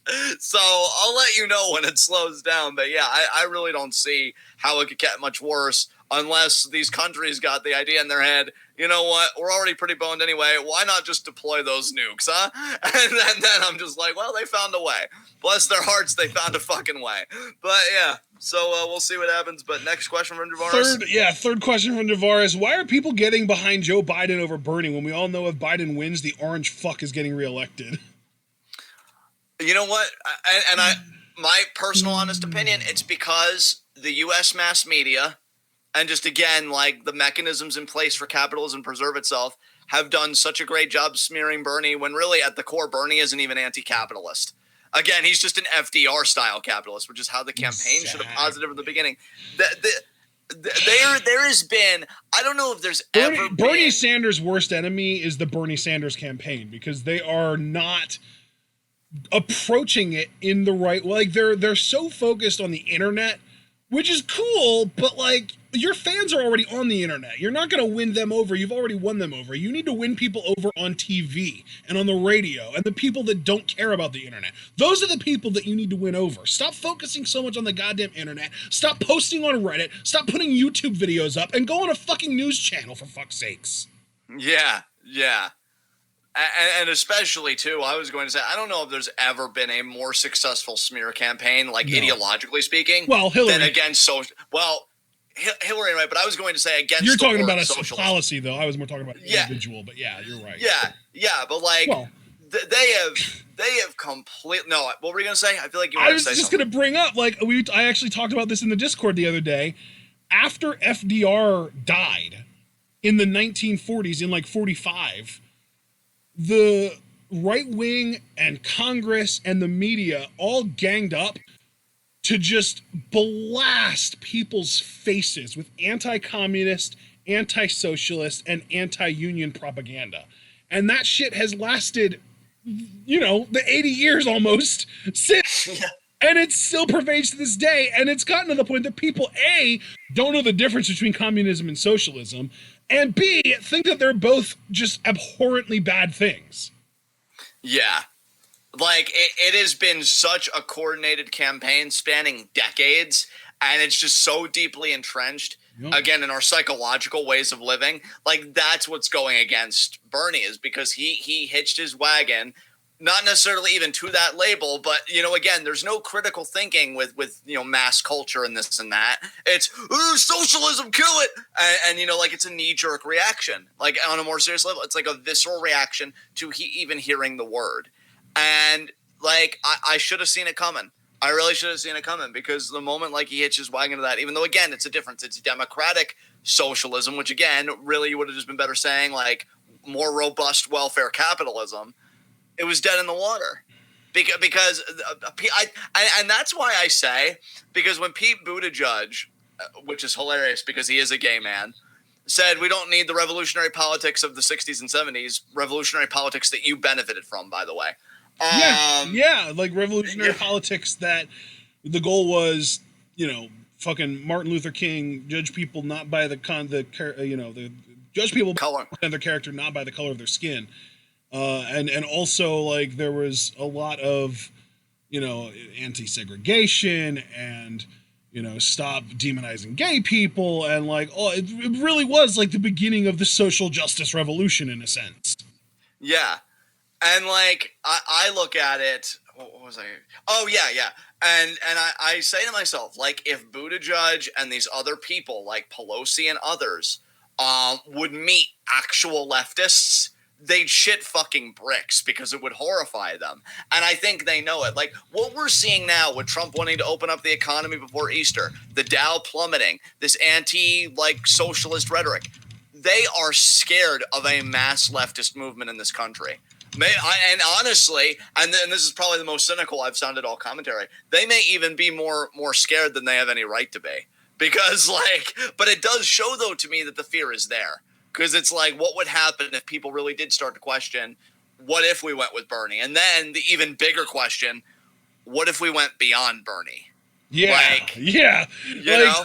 And that's my thing, too, is like, I love Bernie. I think Bernie's great, and I love AOC, and I think AOC's great, and the squad in general. Maybe Ayanna Pressley is a little more self-interested, but still, at the end of the day, we want to push further than any of them, further left than any of them.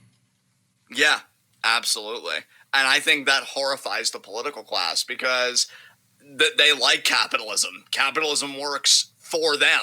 And like that's the big thing.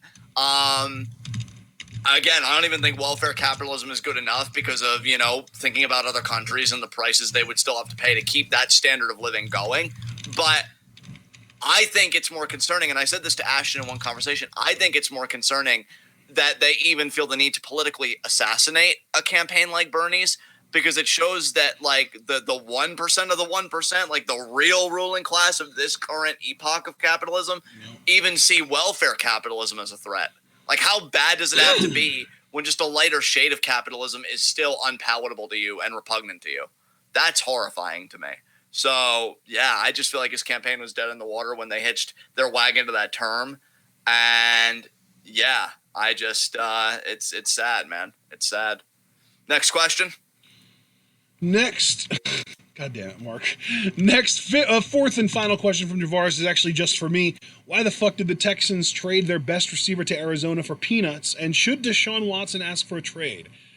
So first of all, the Texans traded DeAndre Hopkins to Arizona for peanuts because Bill O'Brien is stupid and is their general manager and head coach at the same time because they think that he's Bill Belichick because the Texans ownership is also fucking stupid. Apparently Bill doesn't get along with DeAndre, and DeAndre called him out a few times, and that made Bill want to get rid of him. So because he's the GM and has the power to do that, he fucking did, and he accepted way less than he should have for him. There was a question that was posed a few months ago if the entire NFL was basically stripped, like if you stripped every player from their team and there was a full league redraft after all of the top quarterbacks were taken, who would be the highest paid player in the NFL? And I said, well, in an ideal world, DeAndre Hopkins. And now DeAndre Hopkins at a relatively good price, given that he's like the best, most consistent receiver in the league, maybe save for Michael Thomas, is changing teams for the cost of, what was it, like David Johnson and a second round pick or some shit like that. Like, don't get me wrong, David Johnson's good, but like he's also a running back, and running backs don't fucking matter. So yeah, like the reason is because the people at the top are fucking dumb. The ownership is dumb to keep Bill O'Brien around and not hire an actual general manager to do general manager duties. And Bill O'Brien is just fucking stupid because he's a general manager that doesn't understand the concept of value. So a lot like Dave Gettleman, except, I don't know, maybe worse, maybe better. They're hard to tell apart at this point. And then Deshaun Watson doesn't need to ask for a trade. He really doesn't need to. He is in a position where he's so talented and he is so good at winning without a supporting cast, that if anything, losing DeAndre Hopkins is just going to be an opportunity for him to flaunt his talent even more, because now he's going to be able to say, I did all of this and I put up this many yards and these many touchdowns and this kind of efficiency with no number one receiver, with no good offensive line. He's going to basically have the Russell Wilson argument, except I just would say don't be as loyal as Russell Wilson has been. Russell Wilson's been very loyal to the Seahawks. I don't think that Deshaun Watson should give the Texans that same courtesy. I think that as soon as his rookie deal runs out, they're going to exercise his fifth-year option, and then they're going to franchise tag him. So he's basically locked in on Houston for 6 years. So that's 2017, 18, 19, 20, 21, and 22.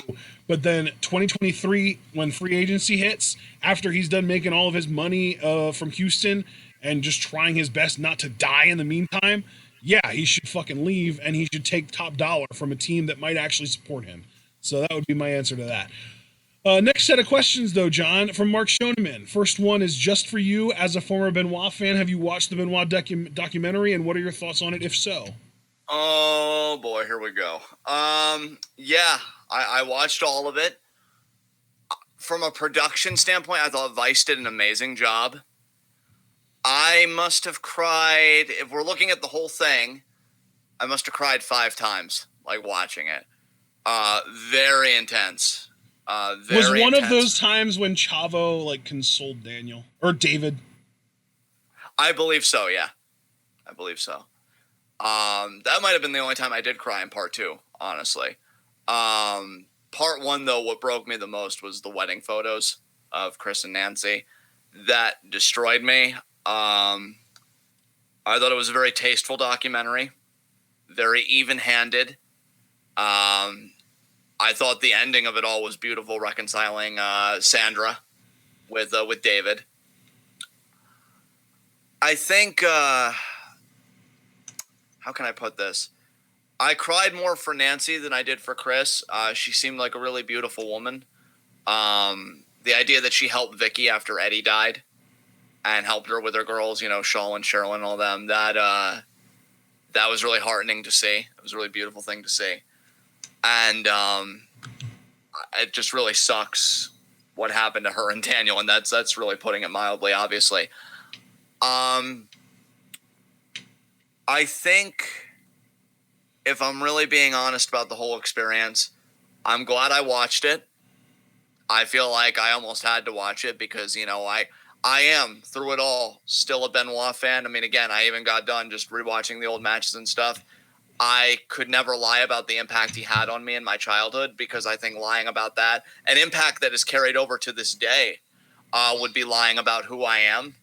And I just think that's not something I'm willing to do. You know, I've done enough of that in my life.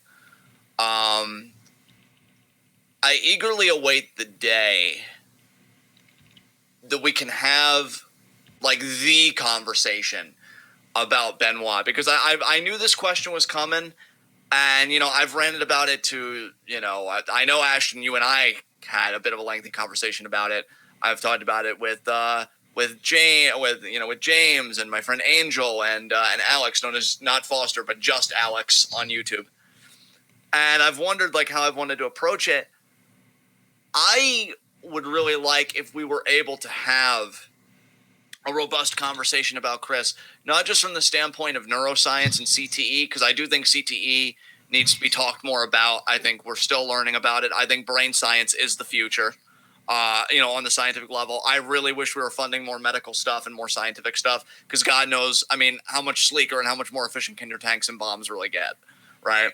I think we need to talk about patriarchy and misogyny, because knowing that Nancy was a survivor of domestic violence with Kevin Sullivan, which I do believe, and I had no idea that Benoit, like him and Sandra together, kind of rescued her from Kevin Sullivan and got her out of that situation. That kind of broke me too.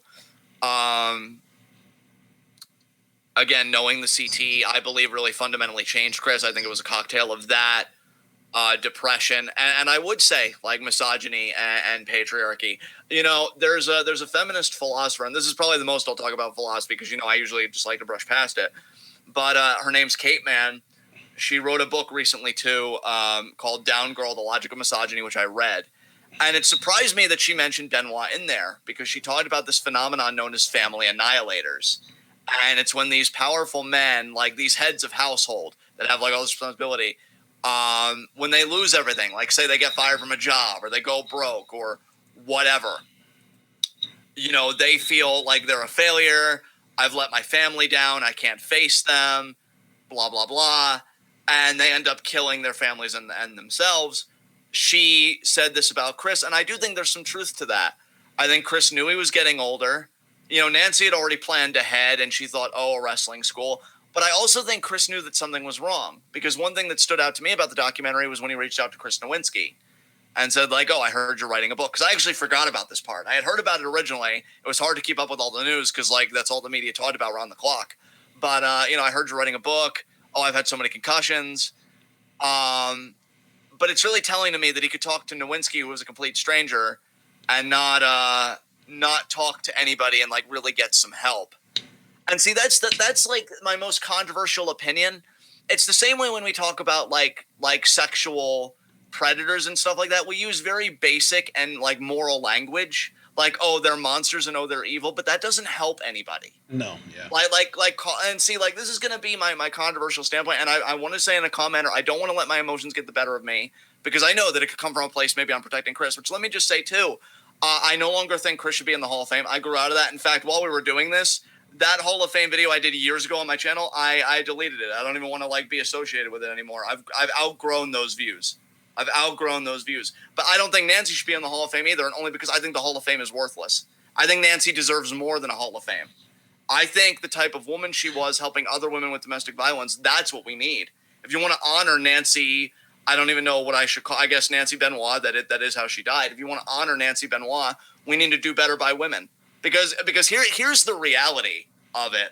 Anybody that wants to call Benoit a monster and this and that, which they're totally in their rights to do, but I would also consider how misogyny is kind of a monster. Keep in mind that we're only having these conversations today, and they're still really hard. Look at how much shit the woman that got raped by Brock Turner got when she spoke out, and how every headline led with, oh, Brock Turner's like this swimming prodigy, his swim times, everything else. If Nancy would have come out, like at the time, which is why I feel like she was trapped, and I fucking feel for her. My heart breaks for her. And she would have said, WWE's wellness policy is a joke. Chris is hurting me. I feel unsafe. How many people do you think would have dogpiled on her? But he's Chris. He's so good with the kids. and like you're just trying to take his money, and you know that like he's in a good place in WWE, she wouldn't have had a chance. I don't even think she would have had a chance today, which shows how little the needle has moved. Yeah. But like, I think what I'm trying to say, at the risk of sounding like a total asshole, because I just know if somebody were to hear this, John, you're defending Chris. I'm not defending Chris. I want a more nuanced position where his brain was practically fucking soup, for one. And then I also want to talk about, beyond individual actors, systemic forces that went this way. And speaking of systemic forces, fuck WWE for not giving one shit about David Benoit after his dad died, and not giving one fuck about Sandra after her sister died. Because that got my blood boiling more than anything. Because I've known that Benoit was a murderer for years. But to know that WWE didn't even write either of them one fucking check. Like Sandra, when they asked her, did anybody from WWE contact you? She's like, is that some kind of joke? Like nobody talked to me. And like, this is why when I say systemic, I'm talking patriarchy. I'm talking toxic masculinity. I'm talking capitalism. Because Vince would love to distance himself from that, right? Say, no, it wasn't roid rage. This was like premeditated, the act of a monster. You mean a monster created by making money for you, by doing spots, admittedly, that he shouldn't have been doing? And I will put that on Chris. There is responsibility for Chris. But you talk about these wellness parameters that you have now. Why weren't they always in place? Why weren't we always thinking about workers like this? And I don't want to hear that it was like a different time, because how can anybody rationally, when you take 2 seconds to think about it, think that taking chair shots to the head is going to have no consequence? I mean, shit, dude. Why did they wait until Chris did what he did when... Look at fucking Jimmy Snuka. Yeah, exactly. Jimmy Snuka fucking murdered his girlfriend back in the 80s, and Vince had to cover it up, and he didn't think like, oh, shit... maybe falling on their backs and rattling their brain around dozens of times a night isn't so good for these guys. We should probably implement something. No, he waited until the guy killed his fucking entire family and himself to do it. And then, of course, by then, too, it was also during an era where shit like that was becoming socially the norm. Exactly. And I feel like, because I read his diary entry on Terry Taylor, aka the Big Boss Man, his funeral.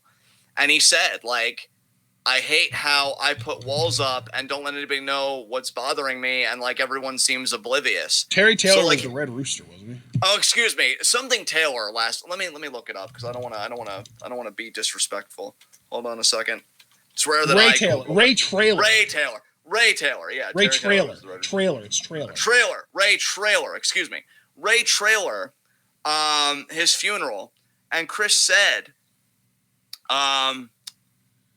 Chris said, like, you know, it made me so sad. You know, Ray always made me smile, and I always made him smile, and I loved him. And even Sandra, because I combed through, I didn't listen to the Sandra podcast on Talk is Jericho, because I didn't think I was emotionally ready for that yet. But I did the recap on What Culture, their article. And she said the deaths in the wrestling world, they hit Nancy and Chris equally. Like, they were both drinking and self-medicating, according to Sandra. Yeah. So, like, this was a guy in Chris that, in my mind, because of how he was socialized as a man, like, felt like he couldn't talk about his emotional issues. Like, I bet you, Chris, and this isn't trying to, like, defend him, but again, this is how misogyny works. He's probably thinking, oh, God, if I tell Nancy that I can't do the school because I feel something's deeply wrong with my health, if I have that conversation with her, she's going to leave me and she's going to take Daniel and I'm not going to have a family. And it's a selfish self-interest, because it's like, I've got to protect that. I saw text messages where Nancy was calling him out, like, you're so passive-aggressive, why can't you talk to me? And I'm wondering if it's because he was going out of his goddamn mind. And that's why, on some level, I would say Chris in his own way, not to the degree of Nancy and Daniel, and I don't want people putting words in my mouth, because they should absolutely still be alive today. But Chris, in his own way, was a victim of his own tragic choices and circumstances. Because holy fucking shit, like, Vince never bothered to tell him to slow down. His friends had no idea what was going on. And if his friends had no idea what was going on, I wouldn't expect Nowinski or anybody else to. And he just felt like he couldn't talk to anybody, probably because he was always that kind of person. And there was one guy, let me get his name right too, because it should still be in my search history. Because he wrote a book, and I looked up his book. Matthew Randazzo, the fifth. He said that, you know, Chris made the choice to be a professional wrestler when he was 18 and get on steroids when he was 18. And Matthew is absolutely right about that. But again, like, I also think we don't make choices in a vacuum. They're always socialized by some kind of cultural artifact or whatever. So, like, Chris is probably watching wrestling. And what was on wrestling at the time? The really big guys. I almost wish Chris wouldn't have come into this world until more of the times of like the Daniel Bryans and the really like work rate indie workers. Because then maybe he wouldn't have felt so pressured to fucking bulk himself up. So like, rather than just, I think ultimately my point, I love the documentary, bawled my fucking eyes out, but I think my anger now, I'm not angry. I am at times angry at Chris for some of the choices he made because I'm like, why didn't you just choose differently? I fucking hate that Nancy and Daniel aren't here. Again, I bawled my eyes out for Nancy. That was a beautiful fucking soul taken from us. And Daniel as well. He was just a child, completely fucking innocent. But I think, again, where my anger goes to are structural inequities and structural violence. Misogyny in the sense that Nancy probably wouldn't have had any way out. Because I even read that, like, she tried to get a restraining order in 2003 and she wanted a divorce, and they resolved it. But I wonder why in Nancy's mind she resolved it. Is it because she really loved Chris and she thought, oh, well, I know what abuse is like. You know, Kevin abused me and Chris got me out of that. And Chris isn't Kevin? Or is it more, if I leave him, it's going to be a huge, ugly thing, and it's better to keep the family together, and my pain doesn't matter? Or more likely, it's a little column A and a little column B. And that's the thing. Nancy was a victim because of the structural inequities against women. Chris was a victim because he worked for a fucking soulless school capitalist that, like, you know, he damaged his brain over and over, and he just wanted to be the dynamite kid, and again, the hero worship and all that stuff. And it fucking sucks. And then the biggest victims to me are those whose pain persists in the living. I do not want to forget it all, Sandra and David.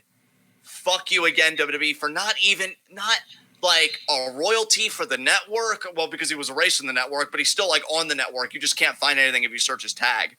Not any kind of compensation, anything. Not saying, David, let's pay, you know, for college or something, or Sandra, let's give you this, you know, until you're emotionally well again, because, you know, God knows how much time are you taking off work or whatever. They didn't do anything, which angers me even more because I actually saw Stephanie's tribute to Chris on their big tribute show, and she's like, oh, Chris thought family was the best, and he was so happy when I was pregnant, and me and Triple H, and he was so supportive of us. So yeah, he was really supportive of your family, but Chris's family, what's left of it, you're just like, oh, no, getting involved with you guys, even in a compassionate way, would be a PR nightmare. Fuck you.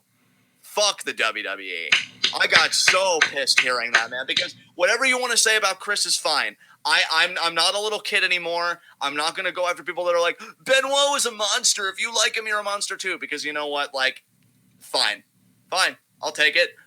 But if we can't have a serious conversation about CTE, about how we need to get ahead of brain science, about changing sports entertainment and just sports culture drastically, because Adam ruins everything, their football episode. We need to change that. We need to change wrestling. I don't know where the fuck boxing is. I'm guessing that maybe that could benefit from some changes too. You know, I understand entertainment.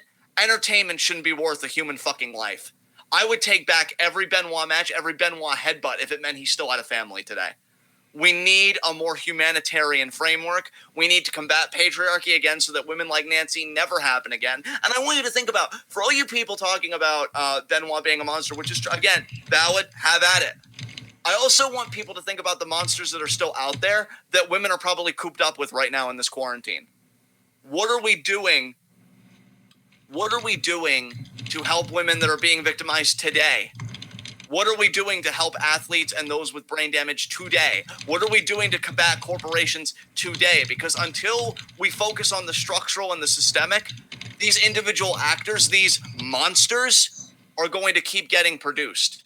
And none of the moralizing and none of the virtue signaling is going to do a fucking thing about it. That's my thoughts on that. So I don't know if I put my foot in my mouth, but that's just honestly how I feel. I didn't hear you put your foot in your mouth. Maybe someone else did. I don't know. There you go. You have anything you want to add? Well, I already hinted at it in chat.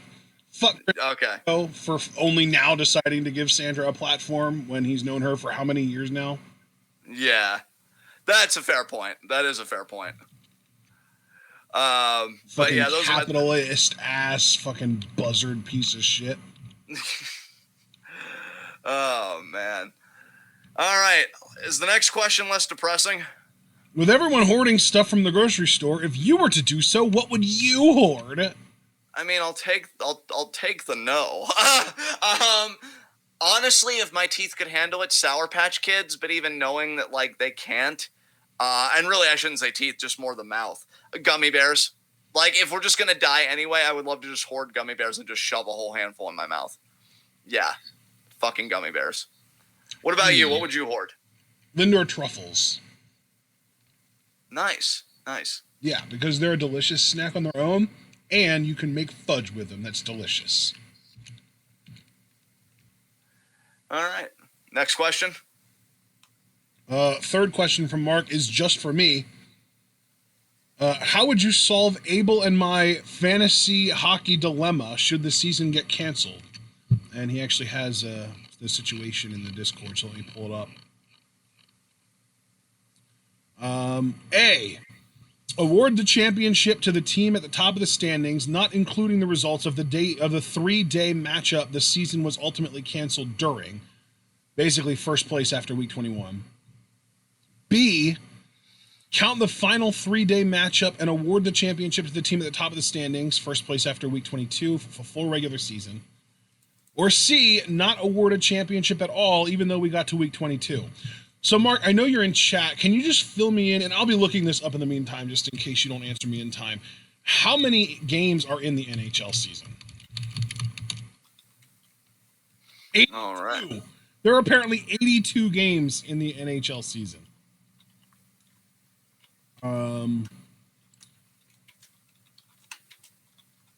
That's kind of nuts. But wait, weeks though. He said weeks. It runs from early October through early April, so that's 6 months. So that would be like 26 weeks. So you got to 21 out of 26 weeks. So that's most of the season. So I would say kind of a modified version of option A. Rather than awarding the championship to the team at the top of the standings, you should award the championship to the team that had the most points scored, regardless of win-loss record. The team that had the most points scored is the best team at that point in the season, so I would say that team should win the championship. All right.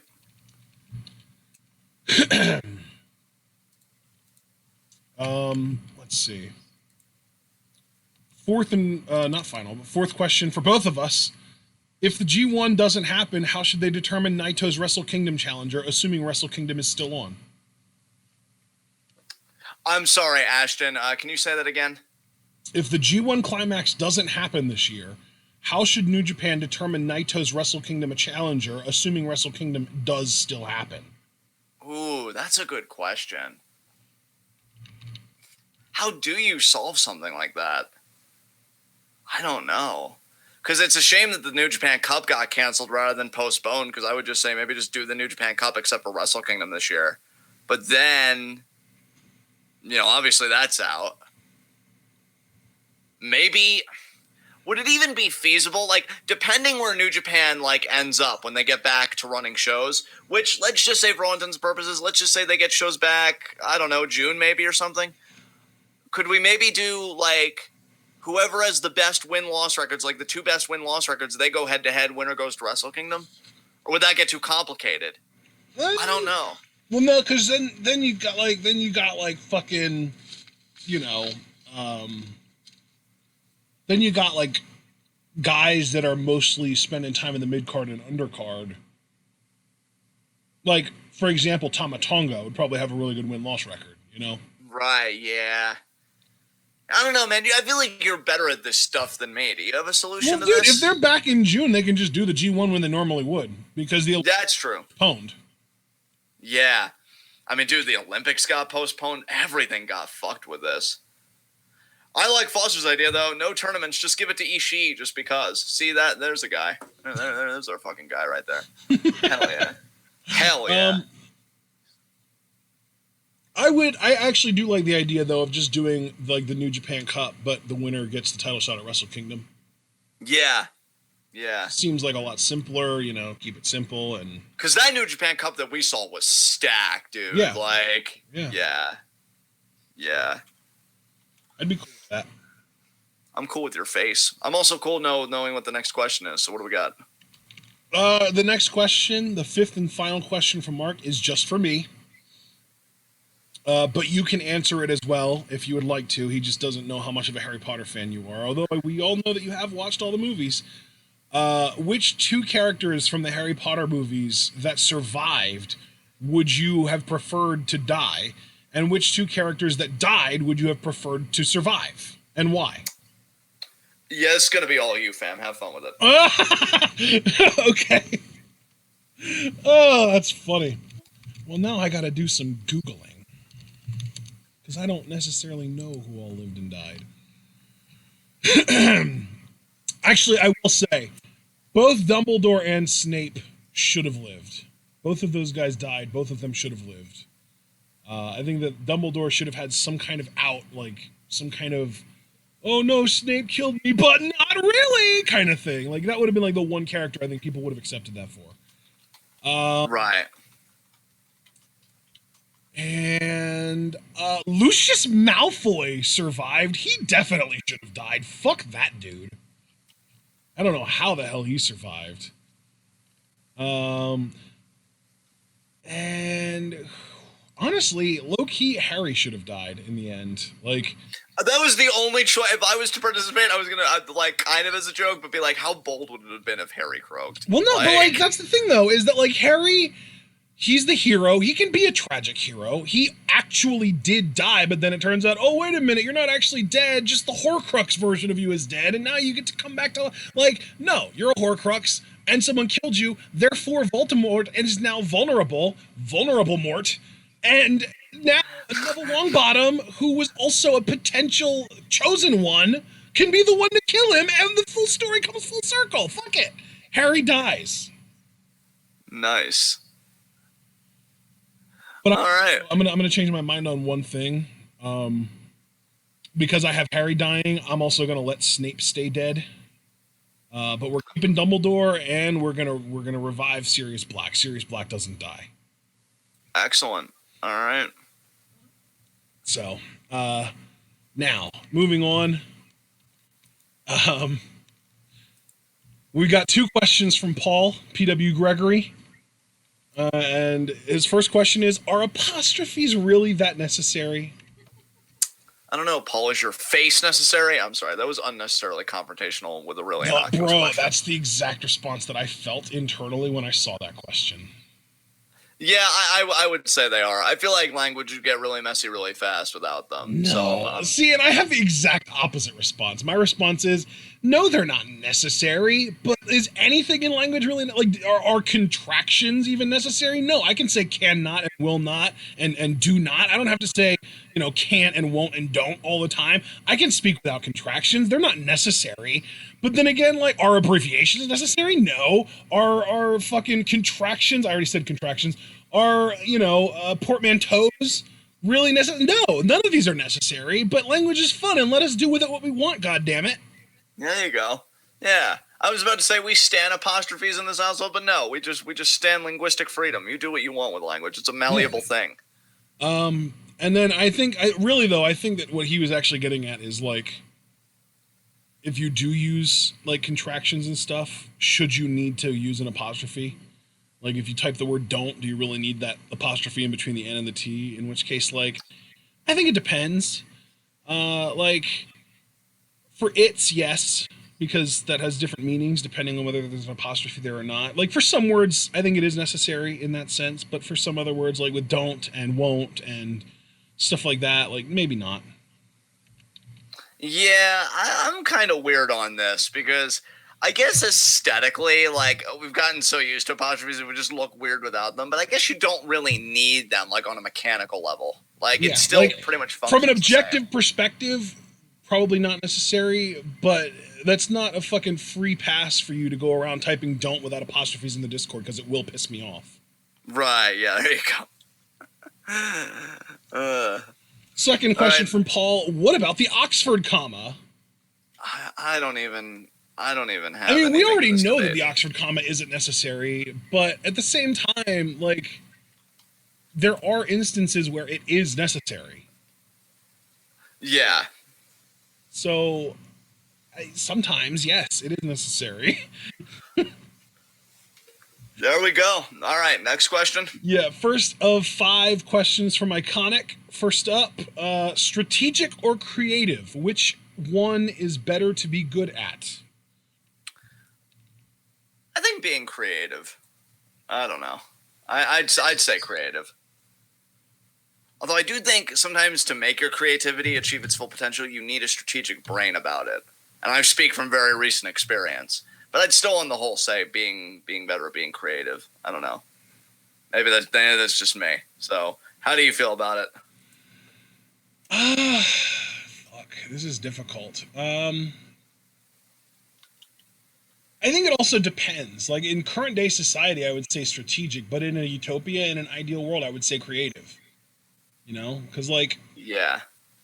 in today's society, if you are creative but are lacking in strategic thinking, you're never gonna sell anything. You're never gonna live. You're never gonna survive. You're never gonna make a lot of money. Like you're just straight up. You're just gonna be the literal definition of a starving artist, right?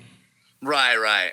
But at the same time, in today's society, if you're extremely strategic but not creative, there's like a ceiling to how far you can go. Like you'll get further than someone that's creative and not strategic, but you still won't get past a certain point because ultimately, in order to really get to to fucking sky's the limit, you need both. But if you had to pick only one or the other, the ceiling is higher for people that are strategic and not creative in a capitalist society. But I would say in a more utopian sort of, you know, I keep talking about a resource-based economy or an economy that isn't capitalist, socialism or communism or whatever the fuck. I would say I would say creativity over strategic, because to me, like being strategic is only helpful when there's opposition. Like if you're strategic, it's because you have to outmaneuver somebody else or something else. But in a world where people aren't necessarily competing in that way, it's much more important to be creative because then you stand out, Yeah, I can appreciate that. So,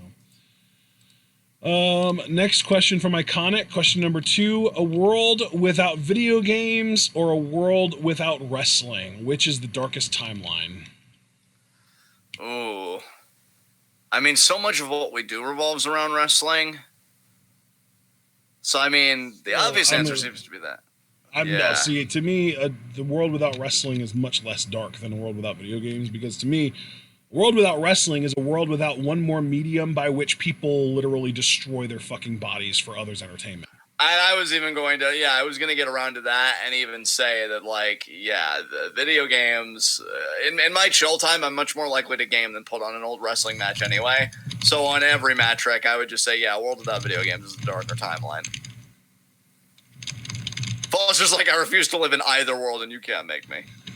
Yeah, but I would way rather live in a world without wrestling, and a world that wrestling has never been a thing. So like it's one of those things where you don't know what you're missing if you've never experienced it. I wouldn't miss wrestling if I had never experienced it in the first place. And as great as wrestling is, and as much as we enjoy good wrestling, it's also objectively bad for pretty much anyone who actually does it. So the world would be much better for those people, and it would be a net neutral to pretty much everyone else.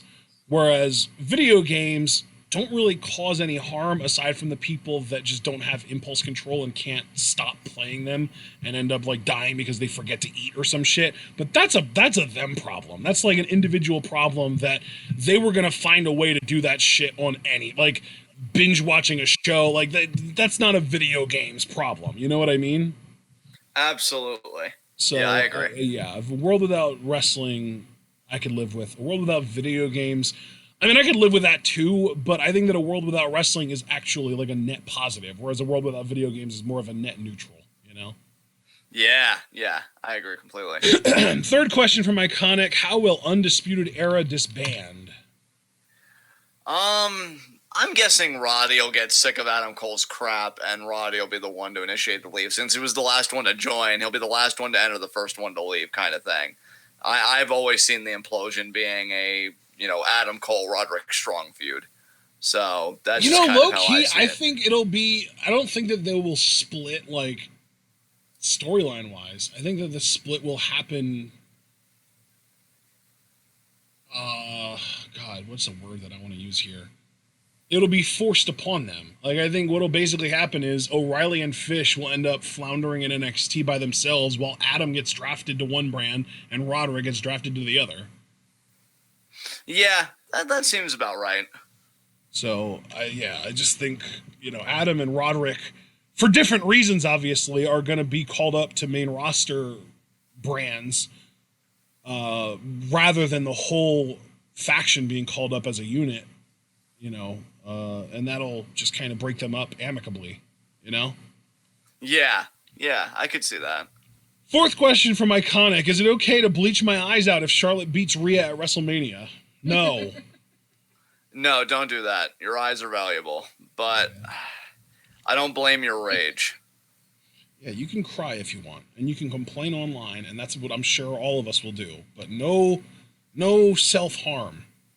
Yeah, self-harm is bad. Charlotte, unless you're talking about metaphorical eye bleach, like going to the eye bleach subreddit and looking at all the cute dogs and cats and babies. Yeah, that's okay, but actual self-harm is no. I mean, yeah. Charlotte isn't worth it, and self-harm is bad, okay? No, so Charlotte is nowhere near worth it. Yeah, exactly. Next question. Next question is, will state secession ever become a reality again? Nope. No, I don't think so. That's really all it is. Like, I honestly, if we don't have just like a full-blown, Bible Belt banding together to create their own state in a few decades when the left starts winning everything, I wouldn't be surprised if that would happen, but I just don't expect it. You know what I mean? Like, yeah, exactly. I could legitimately, like, if the left starts just winning everything, like if Biden wins the presidency, or Bernie if a fucking miracle happens, but I don't expect it. If Biden wins the presidency and the House and Senate both are overtaken by Democrats, and then Biden nominates or elects 3 Democratic justices for the Supreme Court, and then in 2024, because Biden is fucking 82 at this point and can't keep going, someone like an AOC or it won't be Ilhan Omar, or like a Nina Turner or Rashida Tlaib. I would love Rashida Tlaib to do it. Or, somebody along those lines were to become president and get that 8-year run, and then, 2032 rolls around and it's another one, and it's just like this Democratic dynasty, and the South is just not fucking having it. I can really see like every state from North Carolina to Texas just wanting to bail on this country. Yeah, there you go. But they won't be able to do it. It's not going to happen. Because let's not forget how pissed Texas was at Obama becoming president, and they wanted to secede, and there was like fucking petitions online and shit, and nothing ever came of it. And nothing. Yeah. Up next, we got 3 questions from Sean. First up, what are some good movies or TV to watch during the pandemic? I'm just going to go right ahead and jump in here, because if you have not watched Mr. Robot in its entirety, please do. And if we're talking about just easy to access like Netflix stuff, the first 4 seasons of The Magicians is already on Netflix. Season 5 is happening right now. The final episode airs next Wednesday. It's been an amazing show. It's looking like they're going to absolutely stick the landing, because it's the last, season 5 is the last season. The series is over after season 5. And if you get an opportunity to watch The Magicians, like, The Magicians is like, think Harry Potter, but like if Harry Potter is targeted at like youth, Magicians is more targeted at young adults. It's like more mature. It's got more mature themes. They're very sex positive. They're very progressive in a few ways. They're not trying to, pander necessarily to anyone. And it's a show about there are no wands. It's not like that, but they do like hand stuff to make magic happen. And it's just a really cool show to me. And I want more people to know about it, because I fucking love it. And I like being able to talk with all you guys about shows. And I can't do that if you haven't watched them. So, The Magicians is my big suggestion after Mr. Robot. My big suggestions, which is funny I didn't even mention these for Rotten Butter's first question. If you're into sci-fi, Altered Carbon is amazing. I fucking love Altered Carbon. It's a great show. They got the second season, it's out now. And if you're looking for like, I don't want to say British humor, but just like more of a comedy, like set like in that kind of backdrop, Sex Education is really good. Me and the Family finished season 2 of that as well. Obviously, if you're looking to get up in your feels and be reflective, which maybe not, seeing as how things are pretty intense on the outside, I would say BoJack Horseman. BoJack Horseman's fucking great. Better Call Saul, obviously that's been really good. Um, I mean, I'm into the Funny or Die YouTube channel. That's something else I did. I'm starting to remember more things I did this month. Now that like we've got some distance from Ron Butter's question. Zach Morris's Trash is an amazing web series that Funny or Die does. I fucking love them. I think I hate capitalism the way that the narrator hates Zach Morris. It's pretty amazing, actually.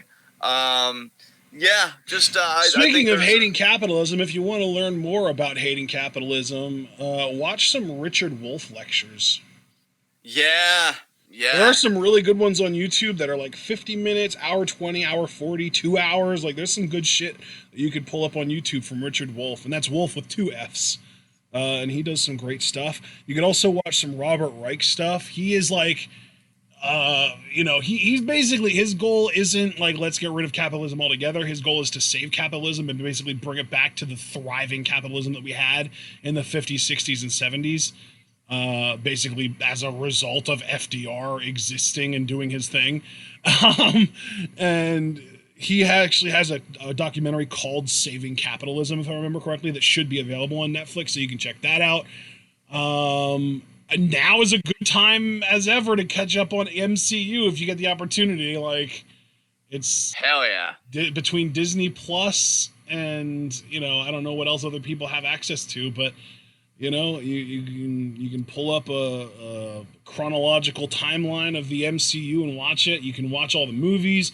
You can watch Agents of S.H.I.E.L.D., which, God, I can't fucking wait for season 6.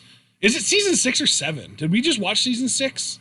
It might be season 7, dude. I think it's season 7, dude. My God. But that's the last season, too. So anytime you get to watch Agents of S.H.I.E.L.D., I definitely recommend. Admittedly, the first 17 or so episodes might not be your bread and butter, but just power through it and then watch Captain America Winter Soldier and then watch the rest of it and you'll be in love. It's amazing. It's great. It's fucking wonderful. Season 3 is masterpiece material. Season 5 is legendary. Season 6 was really good. Season 4, it depends on what kind of sci-fi you like, because it goes kind of hard sci-fi in season 4 and not a lot of people like that. But yeah, there's AOS is great. Agent Carter is great. God, what other shows are there that we've watched that were MC? Oh, all of the Netflix series are still there. So you can watch Daredevil and Jessica Jones and Luke Cage and Iron Fist and Defenders. All that stuff is still there. And Punisher. Oh, Punisher. God. Oh, so Frank Castle screaming. There's nothing like it. Yeah, like that. Yeah. Or here's an even better idea. Since everybody, at least in the U.S., I don't know how open access this is outside of the U.S., but if you're in the U.S., you can go on Tubi TV, and you can watch every episode ever of Lucha Underground in order. Yeah, that's a great way to spend time. With very limited ads. It's like a 30-second ads 2 or 3 times per episode. It's amazing. Yeah, that's pretty fucking sweet. And Foster makes a very compelling suggestion, too. Another option is you could just watch TWitWoW as well. We have a pretty fucking massive archive of content if you're interested. Dude, I was actually wondering a few days ago, it's funny that Foster mentions TWitWoW, because I was actually wondering how long would it take somebody to watch every video we've ever done? Because, some videos are long, you know what I mean? Yeah. And, yeah. Really good. So I wonder if I could find the answer to that question. I don't think I can. Not easily, at least. How to find watch time for channel on YouTube. I wonder if that's even a thing. Studio. Well, God. No, that still wouldn't work. No. Yeah, I don't know. But I tell you what I am going to do.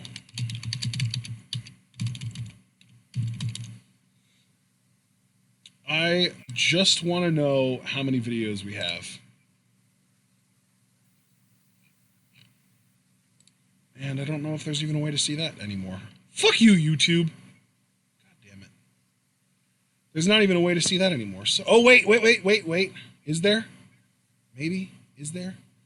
Maybe Creator Studio Classic will, Legacy Classic, please. Come on now. Give it to me. 2,414 videos. Holy shit. That is superfluous. Oh God, it's almost embarrassing that we have more videos than we have subscribers. That's a bit self-indulgent. Alright, anyway, so there are your content suggestions, Sean. Second question from Sean, how would you handle making WrestleMania a 2-night event for good if you were in charge of WWE, keeping in mind that they still like to do the Hall of Fame and TakeOver and SmackDown as Fridays and stuff like that? Honestly, here's the thing. I wouldn't do the Hall of Fame anymore. Like as a public thing. I would do it as a private thing amongst your peers. Yeah. Especially because Bret Hart got tackled. Like, I would make it. Oh, he did. Fuck. I'm sorry. That just reminded me of the image of that dude tackling him. Yeah, like... And then MJF made fun of him for it. Yeah, oh, Bret, a fan's coming on! But no, I don't think the Hall of Fame should be open to fans anymore. And it's easy for me to say because I'll probably never go to a WrestleMania or Hall of Fame as long as I'm alive, and those chances are looking slimmer with every crisis that passes. So make it a private event amongst your peers. So that just frees up a night right there. So yeah, do away with the Hall of Fame. Do it on a separate day and time at an undisclosed location, just amongst your peers. And I think you could make time for everything else. TakeOver. You sound like Triple H now, an undisclosed location. An undisclosed location. But yeah, TakeOver I guess could lead into WrestleMania Night 1. And then yeah, Night 2 gets it all to itself. So that doesn't seem too hard, does it? Am I missing something? What did you say would happen in Night 1? Well, that TakeOver would lead into WrestleMania. Maybe you would even do TakeOver earlier, I don't know, 4 p.m. or something. I don't really love that because, like you said, you start TakeOver at 4 p.m. I mean, dude, people on the West Coast are having to wake up at 1 o'clock. Just they would have to wake up at 11 a.m. so that they could get 2 hours worth of day before having to start watching NXT. I don't know if I like that. I would say, here's what I would actually love to see. Do you remember how NXT used to do takeovers before the network? No. Or not before the network. Early in the network days, I should say. No. They would just do a takeover instead of that episode of NXT. Ah, right. Okay. So, for example, WrestleMania is a week from Saturday and then a week from Sunday. So next week's episode of NXT then would just be NXT TakeOver Tampa, because then they can they can literally just take over the fucking end of the week. Wednesday you get TakeOver in Tampa, Friday you get SmackDown in Tampa, Saturday you get WrestleMania Part 1, Sunday you get WrestleMania Part 2, Monday you get Raw in Tampa. So you literally get 5 shows out of this one venue, or at least this one city. And the Hall of Fame can just fuck right off. I don't give a shit about the Hall of Fame.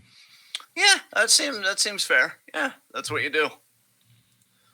Next question. Third question and final question from Sean. What lessons should the world have learned from the COVID-19 pandemic? Oh, Lord. I feel like we've done this already.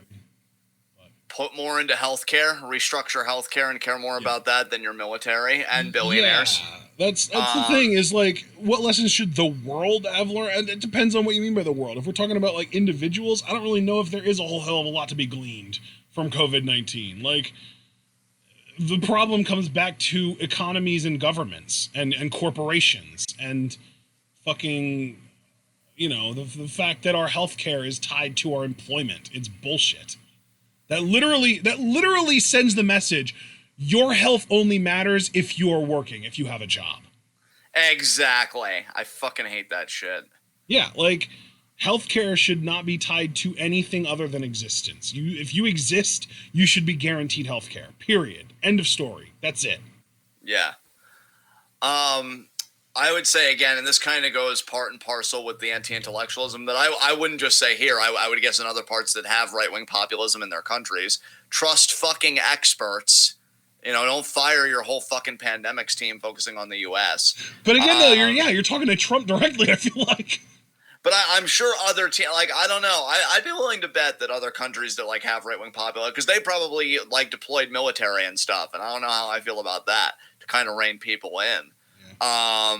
When really, again, it should just be more about yeah, dude, did you see the fucking? I think it was like a French governor or a French something or other, like a top-ranking French official, said something about how we are going to send cops to your homes, or to if you go out and throw a party, we are going to send cops and they are going to bring flamethrowers. Jesus Christ. I don't know if it was French or Italian, but it was one of those, or Spanish or something. Might have been Italy. Italy is so over this shit. Yeah. They're probably if I see one of you motherfuckers holding the fucking party. Oh, man. I mean, even in the U.S., I've heard that, if they catch people, going out, it could be up to 5 years in prison, I think, in some states. They are really taking this serious. And that's the thing. I don't even know. I mean, this is kind of challenged some of my convictions in a way, because I feel like we should have instituted a national lockdown personally. I keep seeing, epidemiologists saying, locking it down for 5 weeks could have really gotten us faster to flattening the curve, which, by the way, flattening the curve doesn't even mean that it goes away and it's all safe to come out again. It just means that the cases have, really slowed down to where we can really begin to, ease the healthcare system, get people tested, and slowly get back to normal. Yeah, if you're sort of God, literally don't even know how to phrase this.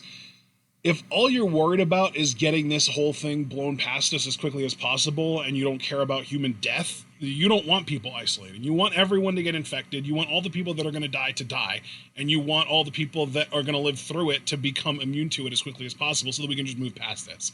If you care about human life, you want people to stay at home. You want the curve to be flattened, but that's also going to end up stretching it out longer, because then it's going to, there's going to be ripple effects. There's going to be the waves of infections, because there's going to be a point where people start going out of their houses more. There's going to be a point where they start interacting more, and then more people are going to get infected that weren't before. The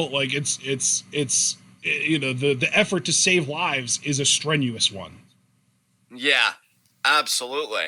And that's why, the biggest lesson, but I know it's one that's not going to stick, because Ashton even said at the beginning, I mean, he did my job for me. He's individuals, not much to be gleaned, but take shit fucking seriously and have a sense of social solidarity. Because again, people are already going stir crazy, dude. Because I guarantee you, dude, when people here in this country, oh, we flattened the curve, they're going to conflate that with the problem's over. Yeah. You really need to hunker down. We could have, because I'll tell you, if we were better prepared for this, I guarantee if we had just done a national lockdown 5 weeks and we had gotten ahead of this, maybe we could have returned to normal already. I don't know how bad we've made it for ourselves now. That's like letting a computer virus just go untreated and just run roughshod over your system. I don't know how bad fucking things are now that it's really spread.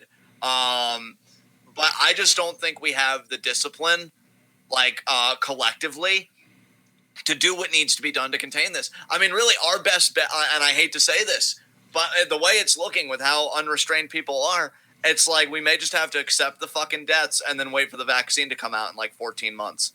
And that's so fucking sad, because we could have solved this. I'm not going to say more easily, because it was always going to be hard. But I think we could have solved this on a much faster trajectory if we just would have hunkered down and stayed the fuck home and only gone out for medically essential appointments. And even then it depends. If you could do your stuff by telemedicine, do that. But if not, you take the risk, and I understand that. I mean, again, I'm going to be in that position in just a few weeks. But people going out to beaches and partying, and it's I don't fucking get it at all. Like, you're compromising all these people. It just makes me so angry thinking about it. So before I go on another tangent, let's move on to the next question. Our next set of questions is from Abel. First up, thoughts on how Donald Trump has handled the coronavirus pandemic so far? It's fucking Poorly. Terrible. Enough said. Poorly. In a word, Next poorly. question. Exactly. Yeah. Next question. Second question from Abel. Will you be voting Joe Biden in the 2020 election this year, assuming he has won the nomination? I'm not. I'm letting you know right now, I'm not. I even just saw an article from Yahoo News that a staffer's come out with sexual assault allegations against him. Voting for him would make me sick. I'm not doing it. Not doing it. Staying home. And I care more about damage control and harm reduction, so I probably would, because I care a lot about the Supreme Court, and I know that the Supreme Court is incredibly important, and if Trump gets four more years in office, they're going to fucking repeal Roe v. Wade. There's no doubt in my mind. So I guess that's where we're at. Next question. But I don't think, like Biden's justices, even if they're just centrist, I don't think that they would allow a repeal of Roe v. Wade to happen. So literally just for that reason alone, I'll vote Biden, apprehensively. Third question from Abel. What are 5 fun facts about yourself that most people may not know? Come on, Abel. 5? Are you kidding me? Jesus, I'm not that interesting. What the I fuck can't is wrong with name you? one thing that you fuckers don't know about me. I used to play the harmonica. Oh, that's a really good one. God damn it. Yeah, I win again. Yeah, you do. But let's see.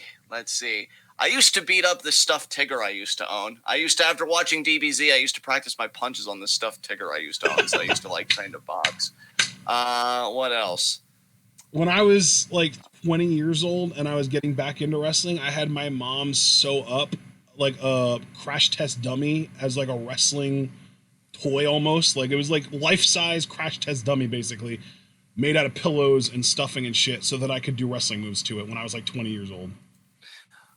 My very first crush I had as a kid, well, actually it would be my second crush technically, but my second crush, I actually had a book of poems dedicated to her, and I once proposed to her in the cafeteria. I got my first talk about boundaries that day from my grandmother, because apparently the principal called. So let's see, that's 3. Wow, that's a lot. Yeah, that is a lot. No, I knew I was going to win this one. I've had a crazy fucking life, fam. You don't know me. So let me think what else. My very first pet was a hermit crab that died, so that was great. That's 4. I had a pet dog. I had a pet dog when I was 11 and 12, and his name was Domino. He was a Boston Terrier. His name was Domino, and he probably deserved a way better owner than me. And we. Jesus. We ended up giving him away to one of my nan's coworkers when we moved to a certain house that didn't allow pets. That's the whole story. I don't really have anything else to say. I almost drowned one time. That was something, because I used so to. So did I when I was 3 years old at Disney. Yeah, I used to. My cousin Rita back in Jersey, she used to own a pool. We used to go there every summer, and I was the fucking. I thought you just hit 5, dude. Yeah, I was the fucking nerd that had I wore the tube and the floaties on my arms, and one of my floaties got loose, and you should have seen me because my head was half above the water, half in. I'm help. And thank God they saw me. By the way, people in chat are saying that you've told the proposal story before. So that's wow, I really share with you guys too much. I don't like that. Yeah, you do. You're all a bunch of fucking weirdos. I don't know why I share with you. Still, though, that doesn't count anymore since people know about it. So that's only 4 for you. Let's see. But I'm only up to 3. And by the way, my almost drowning story. I mean, I don't think I was in any actual danger of drowning because my grandparents were literally right at the poolside, and they literally my nan came in and saved me as soon as I started flailing, pretty much. But I felt like I was going to die because I was 3 or 4 years old. So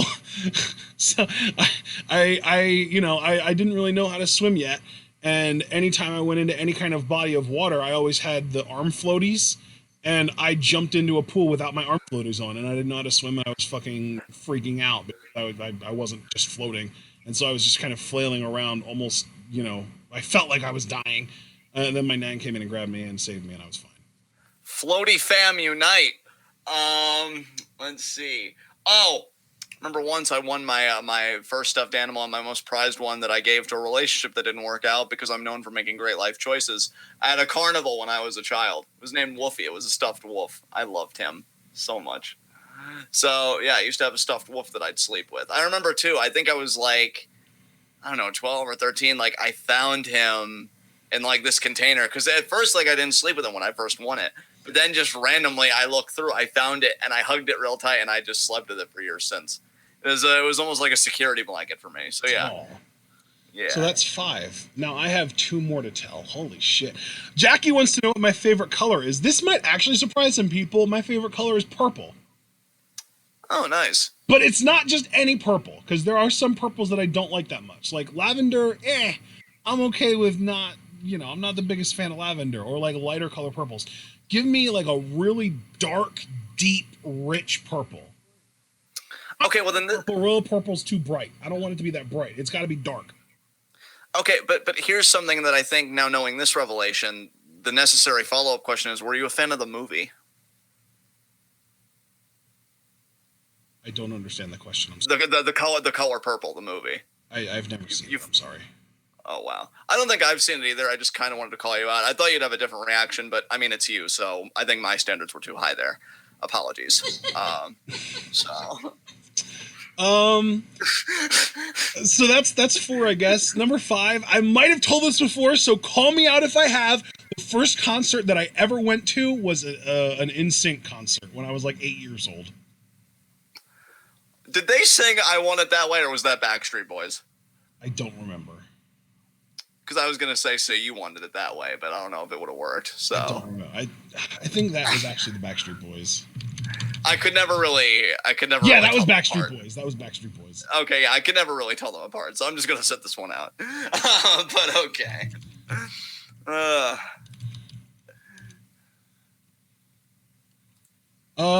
Jackie just said the name of a purple color, and I looked it up, and no, that's not dark enough. I prefer more like an eggplant purple.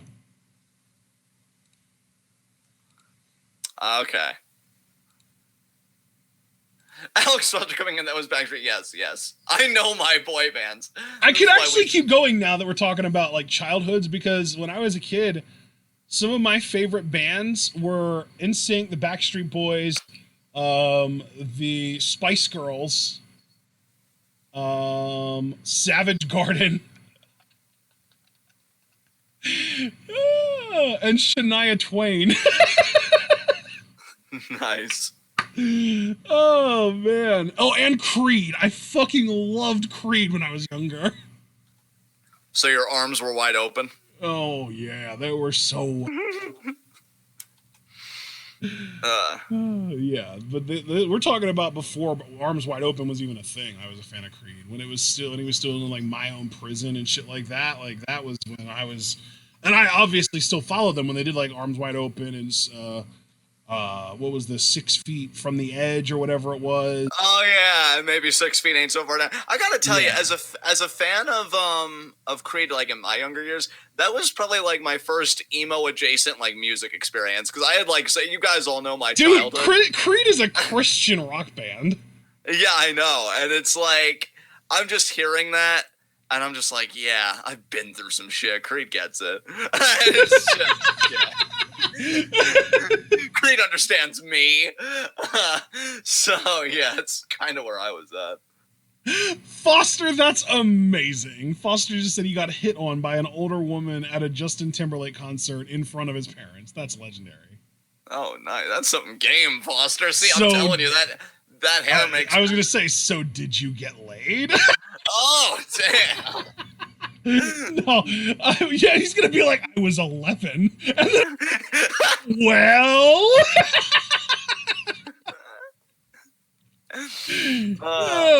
all right. I was about to jump in and be like, Foster's a wholesome boy. He doesn't do that shit. Next question. 4th question from Abel. How would you have handled WrestleMania 36 this year? I'll just say it again. You postpone it until August, you switch it with SummerSlam, you rename SummerSlam to Corona Slam, and you donate a portion of the proceeds to hospitals so that they can handle shit. And that buys fully into Stephanie's whole, like, the future of marketing is philanthropy thing. Like, how are they not smart enough to figure this out? I mean, Ashton had the best answer to this whole thing, so I'm just going to piggyback. Yeah, I can. Thank you. Yeah. Fifth and final question from Abel. What are you most looking forward to once this whole pandemic is over and everything gets back to normal?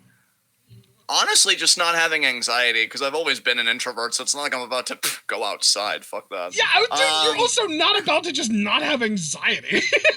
I mean, true, but I guess anxiety about this, because I am worried about a lot of other people, and I am worried about even going to my medical appointments, where before I was just more annoyed about going to my medical appointments. Yeah. So, yeah, by the way, I just had to, conclude this saga. Foster being like, I would never do something lewd like holding hands. I fucking love this man. Oh, God. You're precious, Foster. Never leave us. You're not allowed. Okay, next set of questions. Sorry, just wanted to really drive that point. Yeah, no. Good. Enunciate and emphasize the point. Our final. Oh, I never answered the question though. What am I looking forward to? What am I most looking forward to once the whole pandemic thing is over and everything gets back to normal? Honestly, I'm just looking forward to wrestling crowds again. Yeah, that's fair. Final set of questions are from Alex Foster. First up, what wrestlers could you see doing better on the main roster than NXT? Being better on the main roster than Should NXT? I go here first? Yeah, you can. Okay, Velveteen Dream. That's the big one. That's absolutely the big one, yeah. I'm also gonna say Aaliyah. Dude, I'm amazed Aaliyah hasn't gotten released. I'm amazed she's still in the pipeline. Not that she's like bad, but she's just been around so long. I'm surprised WWE didn't decide to like cut their losses. But yeah, if she does get the call up, I could agree with that. I don't think she's ever going to be like a women's champion or anything, but I do think that like you think like somebody goes from NXT to the main roster, you would think that they would get downgraded. Like a main eventer in NXT would become a mid-carder on the main roster, a mid-carder in NXT would become a lower carder on the main roster. I think it would just be a parallel move for her. I think she would go from being a jobber to the stars to just still being a jobber to the stars on the main roster. And I think that that's like an objective upgrade for her, I think Keith Lee may do better on the main roster, especially if Vince is high on him. Keith Lee is somebody. Yeah, that's viable. Roderick Strong, I think he's going to be like a Ziggler type, where like he wins a bunch of mid-card titles and some tag titles and maybe even eventually like a secondary world title run for a little while, just if he gets over. Because like I think Vince fucking loves Roderick. I really I think Vince is a lot higher on Roderick than Triple H. Yeah, that's fair. I mean, dude, Roderick fucking beat AJ Styles and Shinsuke Nakamura at Survivor Series. Yeah, that was a big deal. I don't think people realize what a big deal that was. Like, there was no questions asked. He won that shit straight up. Yeah, that was huge. So, all right. Second question from Foster. What wrestlers could you see? Wait, that was what I just read. Second question from Foster. If you guys, meaning us, John, were a debuting tag team, what would your vignette be? Or your vignettes be? I kind of want to say me being a dickweed and Ashton being mature and professional, because that just seems so accurate. What would our gimmick be? Would we be like good cop, bad cop? Well, yeah, because, dude, I've always wanted, like, a heel-face tag team that was that way by design rather than strange bedfellows. Right. So, like, I would be the heel, and you'd just be like, oh, come on, again? Like, you just get so tired of my shit. But yeah, we would tease breaking up every single fucking match and never do it. Yeah, like, you'd be going for the hot tag. It would get to the point that teasing breaking up would become a winning tag team match tactic for us. Catch our opponents off guard.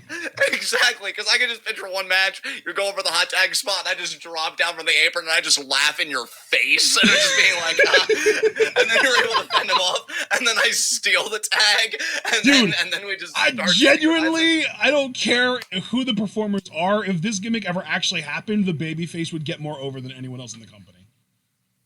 Yes, absolutely. Like in this scenario that we're painting right here, because you've already deemed it that you're the heel and I'm the face, you're getting me over, and I'm gonna be like the most over face in the company, and you're gonna be one of the most hated heels, and we're gonna be together forever. The dream. So yeah, I've always wanted a tag team that genuinely just had one heel and one face, and it's like, what do you see in him? Championships, and they just stay together. That would be what the heel would say, but the face would be like, I think that deep down, once you get to know him, he's really a good guy. And in the background, the heel would just be shaking his head, no. Here's your deep down, and then they kick him in the nuts. And I'd be like, oh, that's John for you. Oh, shit. Yeah. Oh, my God. Yeah, that'd be legendary. I co-sign onto this. Okay, but that's our gimmick, but what would our vignettes be? I mean, I guess it's just me being me and you just being kind of the babyface, like, parent of the tag team. Like, now don't do this. What did we talk about? All this stuff. And yeah. TWitWoW. I'm the Twit and you're the wow factor because of your size and athleticism. Yeah. Oh my God. We'd be like Enzo and Big Cass if one of them wasn't a fucking douchebag and the other one was. Yes, because I fucking love douchebags, which means in this scenario, I fucking love me. We legitimately would, though. Like, the size dynamic would be so similar to them, and like, even right down to like, you would be just talking all the shit, and then as soon as they would step towards you, you would hide behind me. Exactly, yeah. Oh my God, this sounds amazing. I want to do it. We bump shoulders with one tag team and I pull a Boondocks. Watch where you walking, bitch. And they're like, what? And then I just immediately hide behind you. It was him.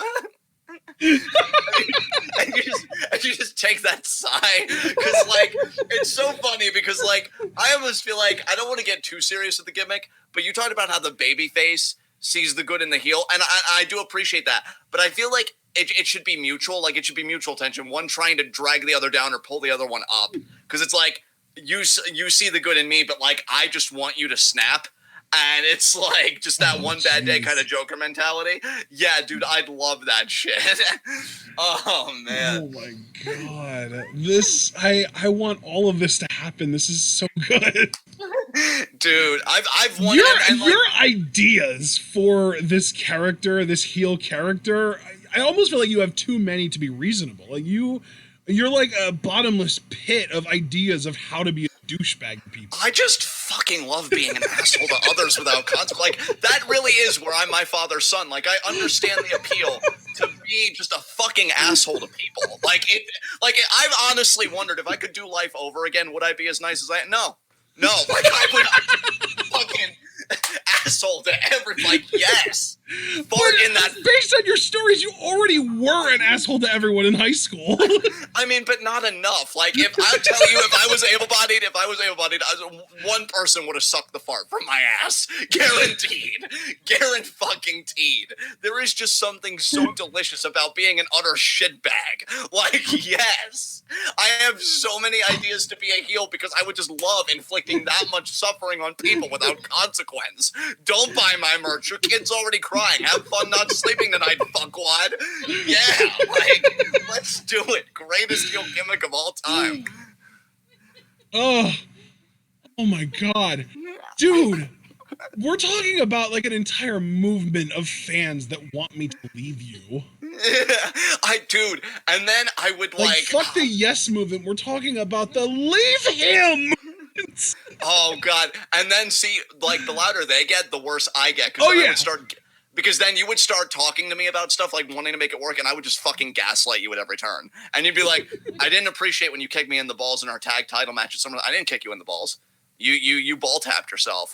Maybe you should be better at coordination. And you'd just be like, and yeah, just like, dude, I have, like, I have learned from masters. I am the spawn of the asshole. Like, there isn't a better education out there. I am so fucking Chiefin, I'm pretty sure John would make MJF seem like a reasonable guy. Because here's the scary thing about me, Chiefin. Because see, I actually understood the beauty of the heel at a very young age, and I just didn't. Yeah, I was gonna say MJF grew up like a normal, nice dude who rarely got made fun of and like was like insecure, and he just decided like, oh, I'm gonna be an asshole now. John lived like this is like fucking Bane talking to Batman. Like, you merely adopted the douchebaggery. I was born in it, raised by it. This is because just talking to you guys, this is gonna go down as one of our, like, I don't know, either best or worst Q&As depending on your perspective, because it's gone so long, but we've talked about so much. Because growing up in my environment with a father that was like abusive and would do anything to feed his habit and this and that, it taught me, oddly enough, something really important about heels. Because I remember telling my grandmother this. I said the scariest thing about any human being, and I think a rule of thumb for like any type of heel, I guess, of that way, is your ability to rationalize anything. Never apologize. Like, that's my thing. MJF, I think I could surpass MJF because I could see one company being daring or stupid, depending on your perspective, and trying to turn him face. But like, his thing is mainly rooted in like classism. I'm rich, I'm better than you. But the idea that I'm like middle to even lower middle class at best, and I'm still this much of a fucking asshole. Why? Because I will rationalize anything I do to you, and that's what makes me horrifying. I will never apologize, even when I understand on some level that I'm completely in the wrong. I would kick this fucking man in the balls in front of his family and still find a way to make it seem like I was in the right. Maybe because he didn't get Did me you an see extra that? He was stone charging at me. I was doing this in self-defense. Or, dude, you even know how ridiculous my reasons can be when you really push me. I'd be like, well, you know, I asked for 2 scones at catering. He only got me 1. He had it coming. Like, and I would say it totally nonplussed, straight face. And while everybody else is looking at me and being like, that's fucking insane. What you deem insanity, I deem redressing a moral injustice. And that's what's terrifying about me. Because while you have a properly calibrated compass, I will die on any fucking hill I deem necessary. And that's what makes a great heel to me.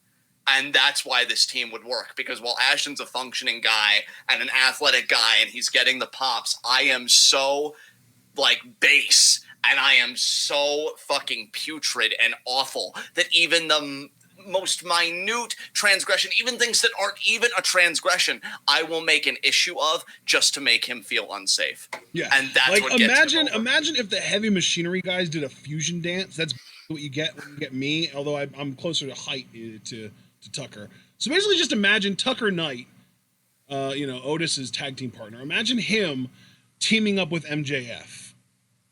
Yeah, and they're best friends, and they genuinely do love each other. But MJF doesn't treat Tucker Knight like you would expect a friend to treat a friend. He still treats him like, trash.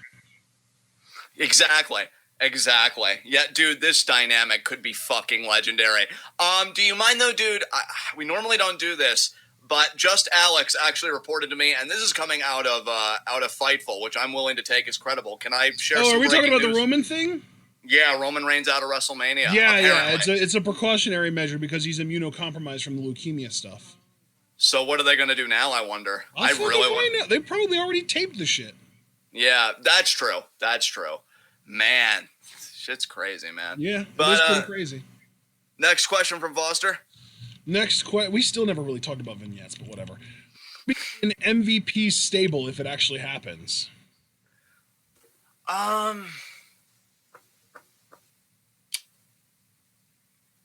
You know what? Because I don't really see them doing much with MVP, Riddick Moss, I think he's got the build for it. I think if you wanted to call up Tito Sabatelli, because he's also like the wealthy type, he'd be good for it. Because I don't see much like for. I think MVP could be a good manager, but I think they'd want to give him like big time undercarders. Tozawa would be interesting. Yeah. Can't really think of anybody else though. That I just want Lashley, man. I want MVP to be talking for Lashley again, like what they did in TNA. Hell yeah! Maybe then we'd finally get our fucking Brock match. Yeah. Wouldn't that be nice? Shit. EC3. Yeah, There it fucking is. That's how we get EC3 to actually be used for fucking something. There you go. That's my trio right there. Tozawa, Lashley, and EC3. You have a fucking main event ready upper mid Carter. You have a cruiserweight, and you have a main event looking undercarder. Oh, by the way, while you were talking about that, because I felt bad that we never really did actually answer the question, here's an idea for vignettes, because vignettes are only supposed to be like 30 seconds or something, right? They can be anywhere from 5 seconds to a minute, I think. Yeah, so like we do this vignette where maybe I'm just like berating you or just being like a dick, and you're just being like this like good person, or even just trying to like take it and just be reasonable. And, it would really like it would almost have to be like just regular everyday situations, like we're grocery shopping. Yeah, or something like that. But then, like, I would want the world to fade from view and these, like, shadows to get bigger and bigger, almost like they're about to envelop us. And then, like, we stop, we look at the shadows, and we, like, double punch them out to show that we're a tag team. But it's such a strange dynamic because you weren't getting along. So we don't even, like, show anybody, unless you'd want to, like, show people that's cool, too. But I'm more for the imagery. So, like, again, you have these shadows, like, encroaching us. And, you know, the arguments and my heel antics are intensifying. And your good efforts are intensifying, trying, you know, bring it down. But then finally, when they get too close, when they're violating our personal space, we just look at each other, look at whatever is looming in the shadows, like double punch, and the fists like envelop the camera, and then it's like coming soon, and our tag team. So that's yeah, cool. That would be my That's cool. Or yeah, like, or like we're like in a car driving, and we're getting into an argument, and like I'm trying to keep things rational and grounded, and you're going all over the place and doing your thing. And we park and we walk into a bank, right? And yeah. I hand them a check to cash, and they start giving me problems. And they're just like, "Oh, well, this isn't working. We can't get your account number. This isn't working. You don't have sufficient funds, whatever." And then you go off because it's like we can be like at each other's throats 1 second, but as soon as somebody else antagonizes one of us, they're fucked. Exactly. Yeah, I like that. I like that a lot. All right. Now that we properly answered the question, I feel comfortable. Let's move on. Fourth question from Foster: What would your individual WrestleMania entrance be? Ooh, I got it. Okay. I'm an asshole, right? We've already established this. Yeah, we might as well just stick with our already sort of established characters from our tag team, but now we're both pursuing singles interests as well. You're going after what title would you want to go after? I'll say Intercontinental because I've always had an affinity for that title, even as a kid. Okay, and I'm going after I guess we'll just stick with the mid-card titles. I'll go after the US title. Okay, follow me on this, guys. 3 words: human centipede runway.